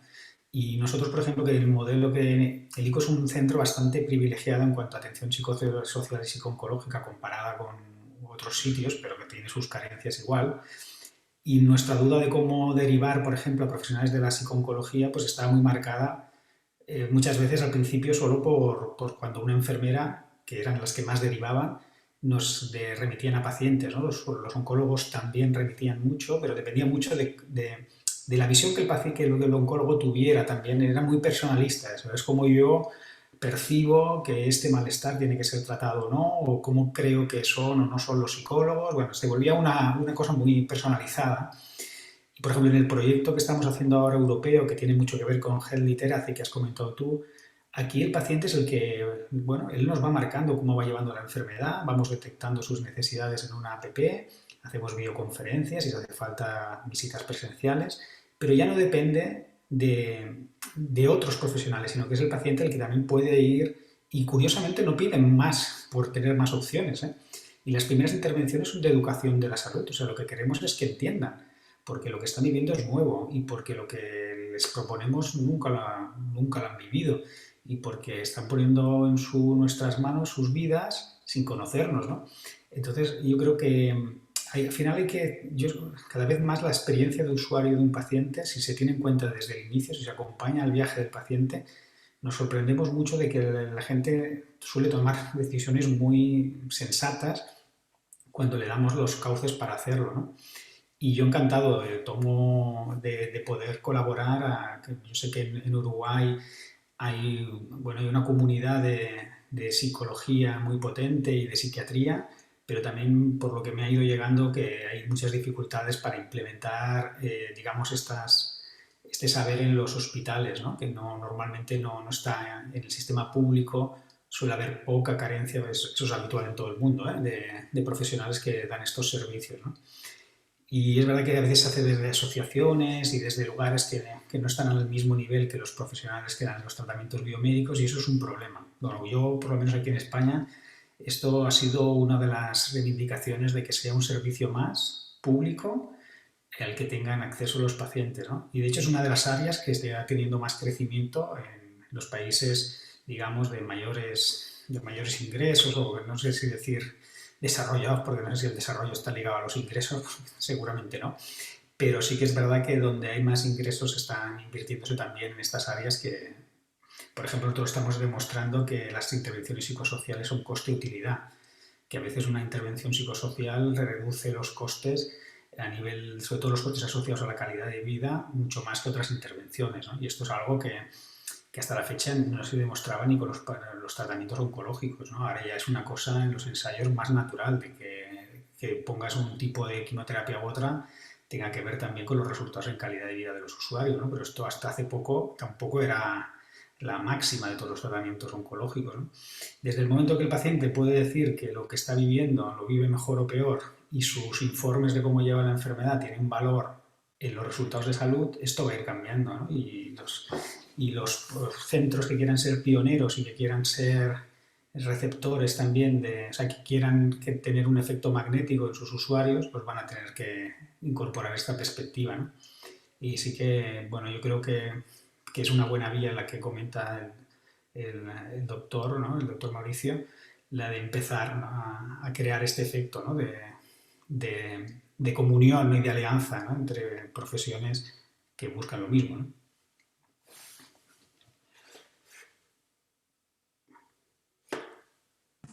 Muy bien, muchas gracias por los aportes. Hay una pregunta en el chat que ya la has contestado, Ochoa, que es, bueno, tal vez apunta algo como si tienen criterios de exclusión para abordar este tipo de terapia, si por ejemplo trastornos de personalidad o pienso algún otro criterio de inclusión o que han visto que son más efectivas o menos efectivas en la característica del paciente. Es muy pertinente. De hecho, nosotros, los criterios de exclusión que tenemos para los ensayos es que tengan trastornos depresivos mayores graves, ideas de suicidio, que son una minoría en cáncer, ¿eh? No es un problema exageradamente amplio, ¿eh? Por lo menos en España. y que tengan trastornos psicóticos o abuso de sustancias. Trastornos de personalidad, en un primer momento lo pensamos en poner como digamos, pero es muy difícil porque tampoco medimos trastornos de personalidad fácilmente. No es tan fácil hacer un buen diagnóstico de trastorno de personalidad en una visita. Y al final, yo como anécdota siempre explico que cuando yo empecé a hacer los grupos de terapia y venía de salud mental, ponía unos criterios tan restrictivos que al final eran los pacientes que me venían bien a mí. O sea, le llamaban mama traumática, tenían que tener cáncer de mama, que tener un trauma, que además no tuvieran nada del otro. Entonces, claro, al final ya no es un servicio público, es un servicio mío, los pacientes a mi servicio, a mi propio interés, ¿no? Entonces, lo que hemos hecho cada vez más es que el servicio se adapte a las necesidades de los usuarios, criterios transversales amplios, y recoger al máximo de pacientes posibles. Tenemos una tasa muy menor de pacientes que quitamos, porque para nosotros hacer los ensayos es dar servicio. Gracias a que tenemos financiación de investigación y de innovación, podemos dar estos tratamientos, porque de normal no se dan ni en España ni en Europa. O sea, la mayoría de un tratamiento psicológico siguiendo las pautas de la evidencia científica de cómo deberían funcionar no se da en la práctica habitual de los hospitales. Nosotros cuando lo hemos hecho eso es basado en estudios y demás. Entonces lo que queremos es que sea lo más amplio posible para poder meter a la gran mayoría de pacientes que lo necesitan. ¿Sí? Bien, gracias. Le damos la palabra al profesor D'Apueto, a quien además aprovechamos para agradecer, como lo hizo Ochoa al inicio, que fue quien permitió este intercambio y bueno, tener la oportunidad de tener esta conferencia y el taller, que no queremos dejar de mencionarlo, el 22 de abril en la mañana, donde ahí sí vamos a poder intercambiar más. Te escuchamos, Juan. Bueno, muchas gracias, Cristian, por la presentación tan interesante y tan didáctica, y a Mauricio Cuello por su presencia y por el estímulo que está dando a toda esta nueva camada de gente para incorporarse al área oncológica. Yo quería decir que me parece un gran aporte este tema, esto que presenta Cristian de la psicoterapia positiva en fomentar el crecimiento postraumático, porque me parece que sistematiza una cantidad de desarrollos que se han ido dando a lo largo de lo que surgió como la psico-oncología, ¿verdad? Han habido muchas, y como él lo presentó muy bien, hay muchos formatos de intervención. Han habido a lo largo de todos estos desarrollos, la psico-oncología debe tener ya, bueno, como gran difusión mundial desde los años 80, ¿verdad? O sea que es una disciplina que ya tiene muchos años, y ha habido muchos desarrollos, y me parece que el crecimiento postraumático apunta a un hecho que todos constatábamos, pero que no le dábamos la suficiente trascendencia. O sea, yo muchas veces, antes de familiarizarme con toda esta sistematización que presenta Cristian, muchas veces le señalaba a los pacientes, cuando veía estos aspectos positivos, ¿no?, de personas que realmente hacían cambios importantes en su vida. Esto lo aprendí con el profesor Cesarco, cuando yo era muy joven. Le señalábamos, ¿no?, qué importante esto que usted está logrando, y lo que le decíamos es, hay gente que puede hacerlo, y con eso respetamos a la gente que no podía hacerlo. Pero nos quedamos en una actitud de expectativa. Sabíamos que hay gente que lo podía hacer. Cuando veíamos que lo podía hacer, lo rescatábamos como una forma de fomentar la autoeficacia, la autoestima, la proyección hacia el futuro. Pero nos quedábamos con aquellos que veíamos que no lo podíamos hacer, nos quedamos un poco cortos. Y me parece que esto viene acá. Esto es un gran aporte en decir, bueno, ayudemos a los que pueden hacerlo, pero aprendamos cómo hacerlo para los que no pueden hacerlo, o hay que darles algún apoyo para que puedan lograrlo. El hecho de que la mayoría de los que estamos participando de esta reunión, pertenezcamos al ámbito universitario y público, no es casualidad. porque fue en el ámbito universitario que la psico-oncología se desarrolló, que la psicología médica se desarrolló. Y la psicología médica, quiero recordarles a los más jóvenes, que casi al principio era psico-oncología, porque el principal interés que tuvieron inicialmente los especialistas de salud mental por acercarse a los pacientes con enfermedades somáticas fue en el área oncológica. Después aparecieron otras muchas, después surgió la psiconefrología, la psicogastroenterología, en fin. Pero inicialmente el interés principal de los investigadores, de los profesionales de la salud mental fue la oncología. Que después, bueno, vino todo el desarrollo de la medicina paliativa y después los cuidados paliativos no oncológicos, etc. O sea que es en el ámbito público, universitario y de los hospitales públicos donde esto se generó. Y por una razón práctica, y es que los profesionales del sector público cobran menos y entonces es mucho más fácil armar un equipo interdisciplinario en el ámbito público, donde además estamos motivados por aprender y por investigar, que en el ámbito privado, donde pagar esto es visto por los gestores como un gasto del cual se puede prescindir. Y entonces, como dice Mauricio, en los sectores más privilegiados la gente se busca el apoyo psicológico pagándolo a través de sus seguros privados o lo que fuera, o de su bolsillo. En el ámbito público hay un acceso bastante bueno, y en el ámbito mutual, que es el tercer y el segundo más importante de atención del país, hay instituciones que lo proveen y hay otras instituciones que no lo proveen. Y el punto crítico, esto que dice Mauricio me parece muy importante, y es que el filtro muchas veces es el oncólogo que no ve la posibilidad o la necesidad, y en esto me parece que es muy importante la tarea que Mauricio puede hacer en la formación de los recursos humanos en oncología. Por eso esto que acaba de decir él, de que esta conferencia la tenés que dar en oncología, me parece que es fundamental, porque es muy importante que los nuevos residentes y los posgrados y los oncólogos jóvenes recojan esta experiencia y la puedan, y puedan aprovechar estos nuevos recursos. Así que, de vuelta, agradecerles, me parece que quedamos todos como muchas cosas dando vueltas en la cabeza, que vamos a poder profundizar la semana que viene. Seguro que los que estamos acá no nos vamos a perder el curso y otros muchos se van a sumar. Así que, nada, felicitaciones. Muchas gracias. Solo comentar una cosa que has dicho, Juan, que creo que también ha mencionado antes también Marcelo, y que tiene mucho que ver con el tema del crecimiento postraumático. Facilitarlo no quiere decir imponerlo. La gente no tiene que sentir que para llevar bien una enfermedad tiene que darle la vuelta a su vida, ser como especialmente... Esa idea un poco malentendida de la psicología positiva, que es como... se dice que es un poco la tiranía del pensamiento positivo, ¿no? Como obligarnos a todos a estar felices, a ser una súper buena gente, a cambiar, a querernos, toda esta cosa así como de percibir que el crecimiento tenga que ver con algo a imponer, como si fuera una buena manera de llevar la enfermedad, que en algunos sitios he dicho, no es la idea de facilitar el crecimiento postraumático, y tú lo decías muy bien, ¿no?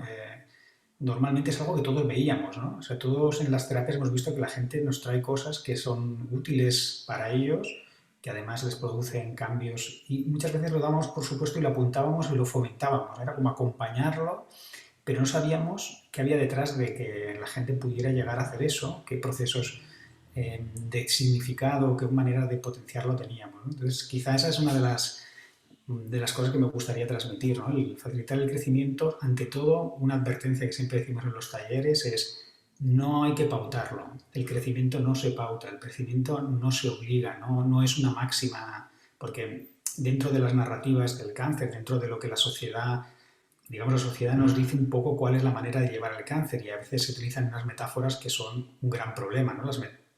En los años 70-80 se utilizaba la metáfora de la lucha contra el cáncer. Y eso ha marcado sociedades. En España, por ejemplo, el nombre de todas las sociedades de afectados son contra el cáncer, oncoligas, todas metáforas bélicas, ¿no? Los psicólogos hemos mamado de esas metáforas bélicas diciendo que los pacientes tienen espíritu de lucha. Y esas mismas metáforas que los profesionales sanitarios, tienes que luchar, no tienes que rendirte, aquí ganan los que quieren, todo este tipo de metáforas vuelven a ser problemáticas y generan decir lo que se llama blame the victim, culpar a la víctima. Si no puedes llevarlo bien, si no puedes luchar, si no puedes ser positivo, pues eres doblemente un perdedor, ¿no? Estos son los riesgos de hacer lecturas muy simplistas a veces de los procesos psicosociales, y los profesionales hemos de intentar que el paciente no sienta que tiene una manera idónea de llevar la enfermedad, sino de ampliar las vías de dar significado, y el crecimiento es una vía más que es muy amplia y que en el fondo da mucho margen para que nosotros estemos alerta de esos procesos, pero no ni mucho menos para pautarlos o forzarlos, ¿no? Porque si no, sí se vive como impostado, ¿no? Yo lo he visto en algunos compañeros que le van dando lecciones a los pacientes sobre, ¿ves? Eso es lo que tienes que hacer, ¿ves? Tienes que ser optimista, ¿verdad? Esto es todo lo contrario, ya lo hablaremos en los talleres, a cualquier tipo de intervención psicoterapéutica en general, y más en estas basadas en psicología positiva, ¿eh? Yo siempre estoy, porque en todos los... Ahora vengo de una red social donde tengo compañeros que nunca han estado en este ámbito y entran a criticarlo desde posiciones filosóficas así como anticapitalistas y de pensamiento positivo, y digo, pero si yo pienso también así, pero no tiene nada que ver con lo que es la psicología positiva científica, ¿no?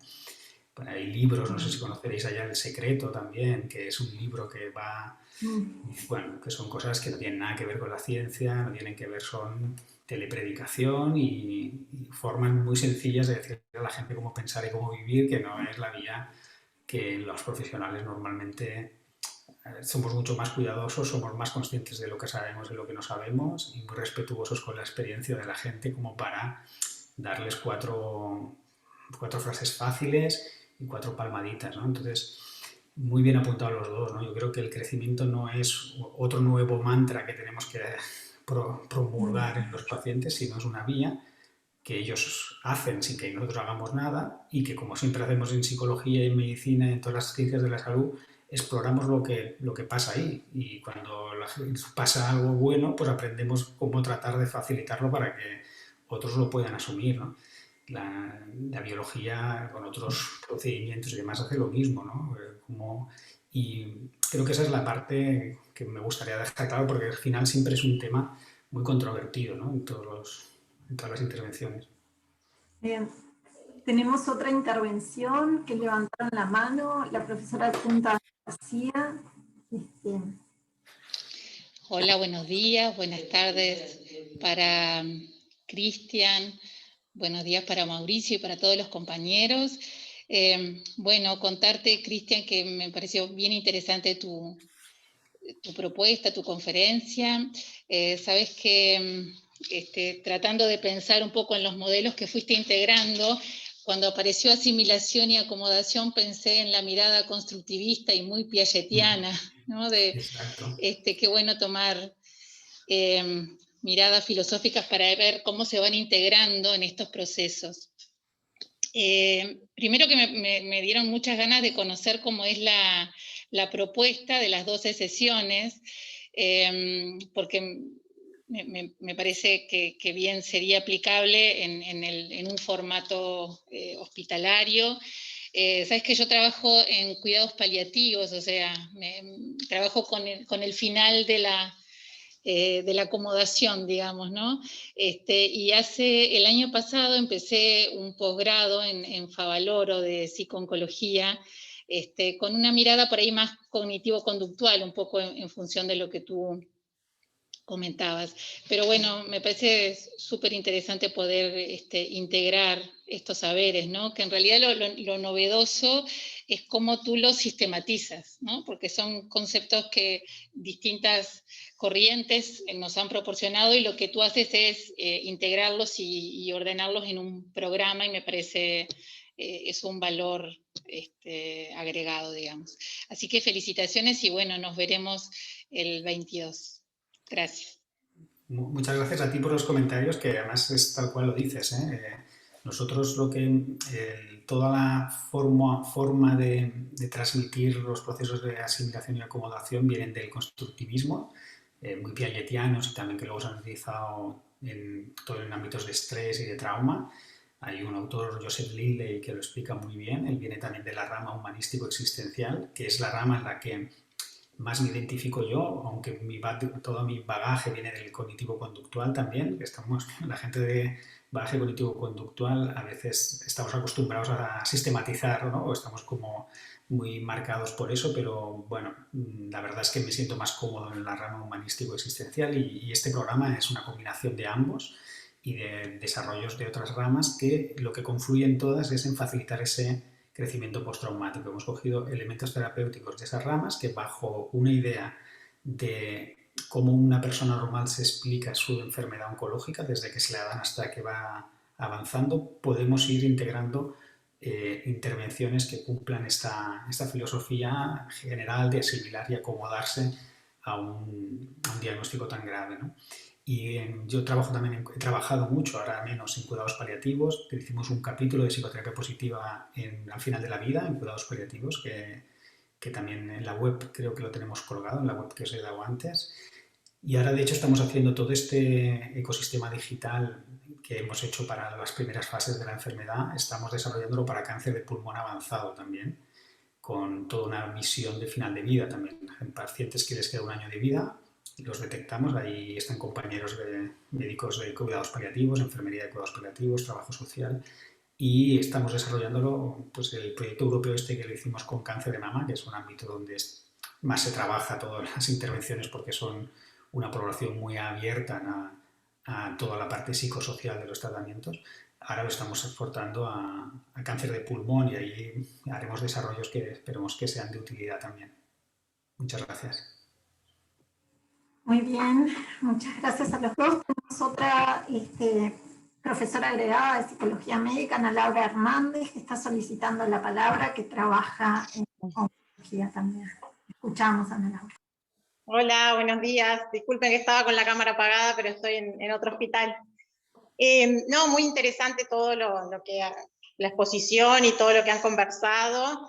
En mi experiencia, primero que estoy de acuerdo con este último comentario que hizo el docente en relación a que bueno, que no es lo positivo o lo de buscar que las personas hagan este proceso, no debe ser algo impuesto, sino justamente que la persona pueda hacer ese camino propio, que es muy diferente en cada uno de los pacientes que vemos. Eso me parece una apreciación fundamental de hacer. Y lo otro que yo he visto a lo largo de los años es la importancia de poder estar en el equipo de trabajo con los oncólogos, con otras especialidades, los cirujanos, etcétera, que eso hace que mejore como el acceso del paciente a poder hablar con alguien de salud mental.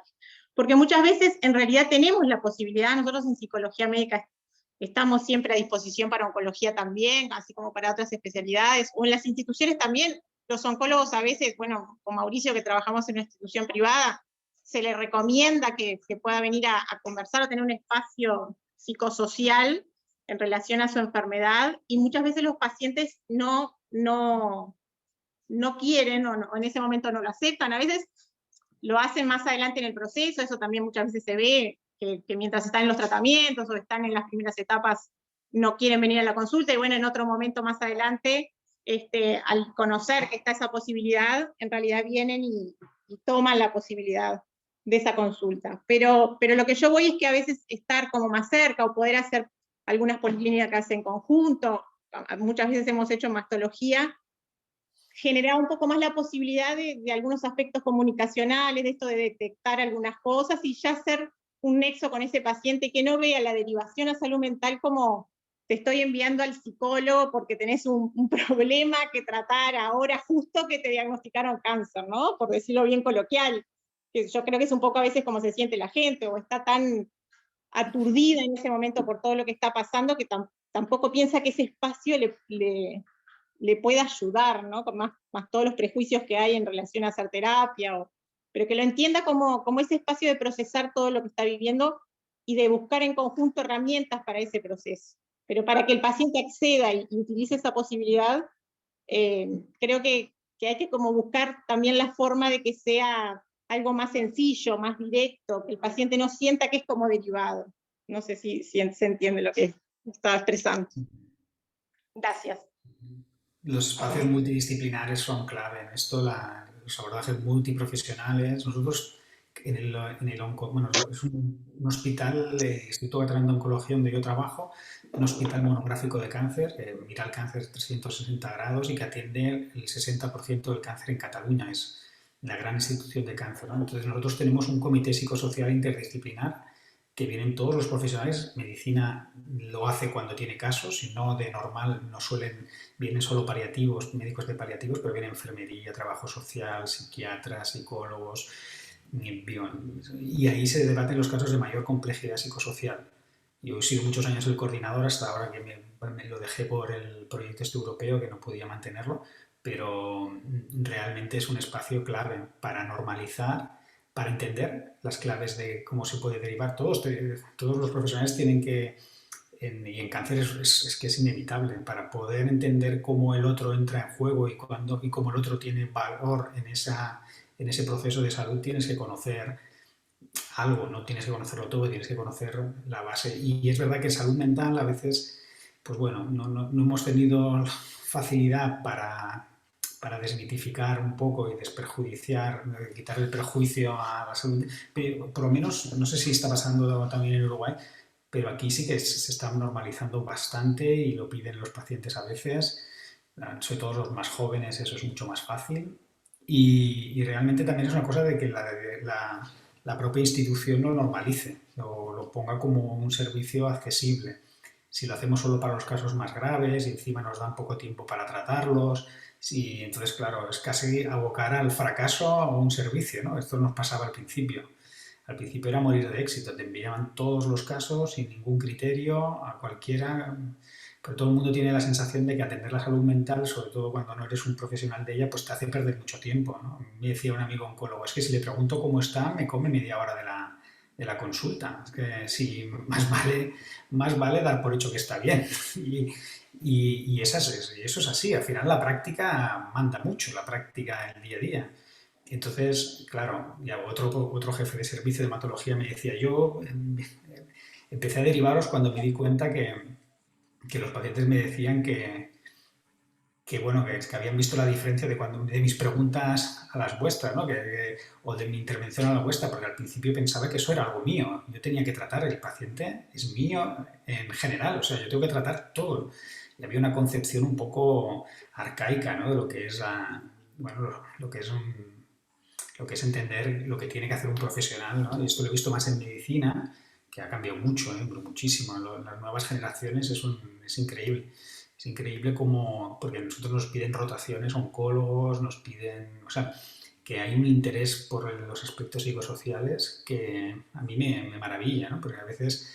Y veo gente con una predisposición y gente muy brillante, que a veces los propios psicólogos, a veces se los veo mucho y muchos, pero a veces les cuesta más. Y esto va a cambiar. Al final, en el equipo que tenemos nosotros hay lingüistas, hay informáticos, hay biólogos. El saber cada vez va a ser muy transversal y la gracia va a ser en cómo lo ponemos a disposición y lo hacemos accesible. Bien. Muchísimas gracias. Están solicitando si nos recordás la web, que tal vez la puedan poner en el chat, Ochoa, así queda para todos. Creo que fueron dos los sitios web que recomendaste y esta es la nuestra. Bueno, dejarlos en el chat. Aprovecho también a tomar la palabra yo y pensar, bueno, lo grato que nos es para todos ver este tipo de instancias con esta jerarquía académica, de que todos seguramente resonamos con estos conceptos, pero no muchas veces podemos transmitirlos con esta solidez académica. El que tengas estos estudios y estas publicaciones es algo que nos ayuda a todos cuando tenemos que fundamentar nuestros proyectos o nuestros lugares de trabajo, y el poder citar este tipo de proyectos creo que nos ayuda a todos en la tarea de psicología médica que intenta hacer la sociedad, muchos en lugares públicos, pero también en lugares privados, instituciones privadas. Uruguay ha tenido, como en los últimos años, como una una integración de los psicólogos a los equipos de trabajo muy importantes, porque desde el rector, digamos, del Ministerio y del Sistema Nacional Integrado de Salud ha concebido que los psicólogos estemos en las bases, y eso ayuda muchísimo. Es verdad que nos hemos visto desbordados, pero bueno, estamos pudiendo integrar como no lo hacíamos hace una década atrás, digamos, el público está como más acostumbrado a que los psicólogos formen parte de la asistencia. Creo que todos vamos a poder seguir absorbiendo estos conceptos. Para muchos, estoy segura, de los que están hoy presentes ha sido novedoso, para otros ya hace un tiempo que estamos trabajando en esta línea y pensando, y por eso la incluimos en el Congreso y con esta práctica. Lo otro que pensaba es cómo de alguna manera la dificultad de todo lo que es la psicología positiva es aquello que tú lo has dicho varias veces en la conferencia de hoy, es cómo se jerarquizaba más la patología y no los aspectos saludables. Y esta línea, nosotros en psicología médica trabajamos mucho en habilidades comunicacionales, y pensé que hay una similitud en los caminos. Era, el que tiene buenas habilidades comunicacionales mejor, es un plus; el que no las tiene, bueno, es lo que hay. Y nosotros estamos intentando cambiar eso, es que las habilidades comunicacionales, es cierto que muchos las traen consigo, pero muchos las podemos mejorar a través de cursos y de prácticas y de diferentes acciones, y estamos convencidos que pueden mejorar. Entonces, me parece que esto es lo mismo. Muchos pacientes traen estos aspectos de crecimiento y positivos, pero en realidad lo que tú nos estás brindando es la oportunidad de cómo potenciarlos, ayudarlos, rescatarlos como algo sumamente valioso, y poder enseñarnos todos a cómo fortalecer las áreas saludables para que minimicen el sufrimiento psíquico y la experiencia negativa, como algo, como rescatándolo realmente como algo muy positivo. Creo que quieren tomar la palabra también, no sé si es Cecilia quien está allí, o no, que se acercaron a la cámara. No sé si hay más comentarios, muchos están agradeciendo los aportes a través del chat y rescatando, y creo que bueno, que esto de promocionar esto de la psicología positiva es muy importante. Sí.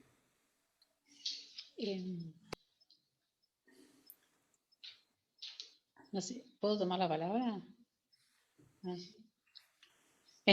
¿Cómo no va a poder, Presidenta? ¿Cómo no va a poder tomar la palabra? No, realmente muy interesante todos los aportes del doctor Ochoa, y hoy hablábamos con las compañeras de acá de la directiva de la sociedad, que también nosotros muchas de las intervenciones venimos haciéndolas hace mucho tiempo con otras patologías quizás, o sea, en lo personal, yo trabajo en un servicio de nefrología, y también, bueno, obviamente me gustaría consultar si hay algún estudio en relación a la aplicación de la psicología positiva en pacientes renales. Hay otros compañeros acá en el auditorio que también trabajan con pacientes renales. Y por otro lado, decir que los aportes que nos has brindado es como ponerle nombre, ponerle palabra, ponerle una palabra técnica a las intervenciones que nosotros desde hace mucho tiempo venimos realizando, y sí también darle como un marco teórico a todo lo que venimos realizando. Era simplemente como decir eso, agradecer, bueno, no quiero cerrar, digamos, no quiero dejar cerrado. Todavía quedan unos minutos, me parece que nos quedan unos 12 minutos frente al horario que nos hemos propuesto, pero sí, desde la comisión directiva de la Sociedad de Psicología Médica, agradecer los aportes tanto de Cristian, como del auditorio, como de Mauricio, y bueno, tú, Mercedes, también agradecerte el rol que has asumido hoy. Pero bueno, quizás haya otros aportes y otros comentarios, por eso no quiero dejar cerrado, porque quedan 12 minutitos todavía. Gracias.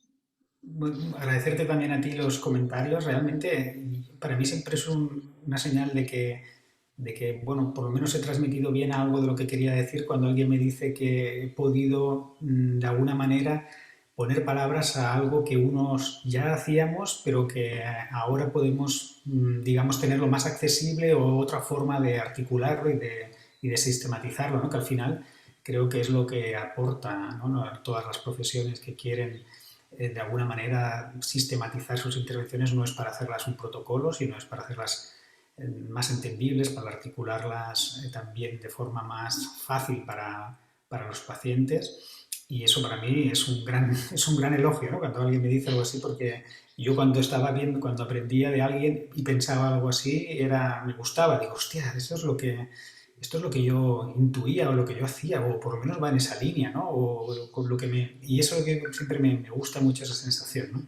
Por eso, en cuanto a lo de los pacientes renales, sí que te diré que yo ahora mismo no tengo en la cabeza estudios, pero la verdad es que es un tipo de paciente por lo que yo también trabajé cuando hacía interconsultas hospitalarias en mi formación de psicólogo clínico, que se puede asimilar mucho, ¿no? Porque en el fondo son pacientes que también tienen patologías de largo recorrido, con amenazas múltiples, que pasan mucho tiempo en los hospitales, que hay una afectación a veces también de muchos aspectos, no solo físicos, sino de imagen corporal, de muchas cosas que son asimilables al cáncer, ¿no? Entonces, al final, fijaros que lo que proponemos es a mí mucha gente me dice, es que esto serviría para cualquier situación traumática, adversa, ¿no? Este tipo de tratamiento. Y digo, para mí sí, lo veo De hecho, yo me formo mucho en trauma y crecimiento y colaboro con Médicos Sin Fronteras, llevo muchos pacientes de crisis, trauma y duelo. O sea que para mí este enfoque es muy transversal a cuando tú quieras trabajar con alguien que está viviendo una situación adversa, ¿no? Y un paciente con renal también lo es. Es verdad que al final todo clínico tiene que coger su conocimiento sobre esa patología y sobre todo su bagaje para hacer que cualquier tipo de propuesta pues encaje mejor, ¿no? Yo creo que a mí me ha gustado ver compañeros que han cogido propuestas como la nuestra y la han hecho suya en ámbitos, por ejemplo, como cardiología o como en otras áreas, ¿no? Entonces, creo que ese es el trabajo, ¿no? Yo he hecho lo mismo, yo he cogido cosas muy interesantes de gente que han hecho otros ámbitos y lo he traducido al ámbito cáncer, que es el mío, ¿no? En el que más he tenido que trabajar. Entonces, me parece que seguro que los que estéis trabajando en este ámbito, espero que podáis veros reflejados en alguna de las propuestas, porque, bueno, intuyo que no debe ser muy diferente, ¿no?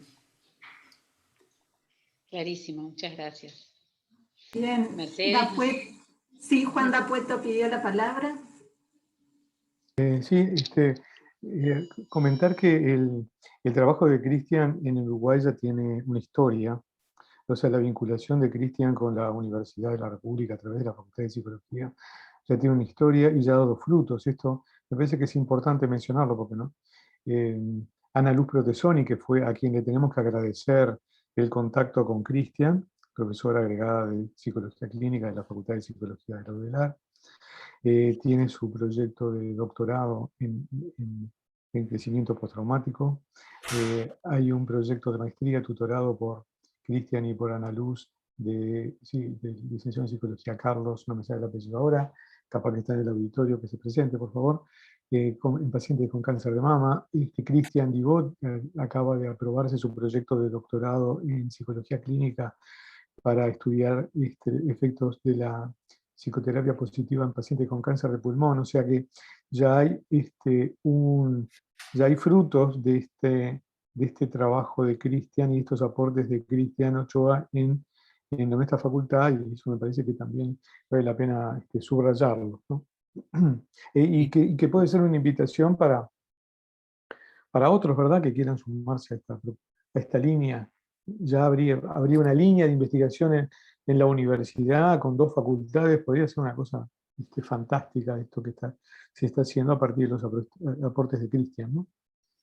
Te lo agradezco mucho, Juan, porque es así, es tal cual lo has dicho. Carlos Urrutia, que es el doctorando, ¿no?, que está tratando de trasladar a Uruguay, ¿no?, todos los desarrollos de la psicoterapia positiva en mujeres con cáncer de mama. Es un trabajo enorme, ¿no?, y muy difícil también, ¿no?, porque cuando estás en un hospital y ya tienes tu puesto y tu día a día es muy fácil, pero cuando estás de estudiante y tienes que pedir ayuda a profesionales de diferentes ámbitos, ¿no? Y yo la verdad que me ha ido comunicando él cómo va todo su proceso y admiro mucho, ¿no?, esa tenacidad, igual que la profesora Ana Luz Potesoni, que insistió mucho y bueno, es muy tenaz también en su tesis doctoral y vino aquí a España, estuvo con nosotros en el hospital y también pues pudimos compartir mucho sobre este tema, ¿no? Para mí la verdad que es lo más bonito que puede pasarle a alguien que escribe sobre un tema, que otros lo vean útil y que además lo quieran hacer suyo, lo quieran expandir, lo quieran mejorar y lo quieran hacer accesible para los pacientes, ¿no? O sea que encantado de participar de cualquier iniciativa que a nivel universitario o sanitario podáis tener en relación con este trabajo nuestro. Más que agradecido. Bueno, permiso para hablar. Bueno, Cristian, mi nombre es Cristian Dibot.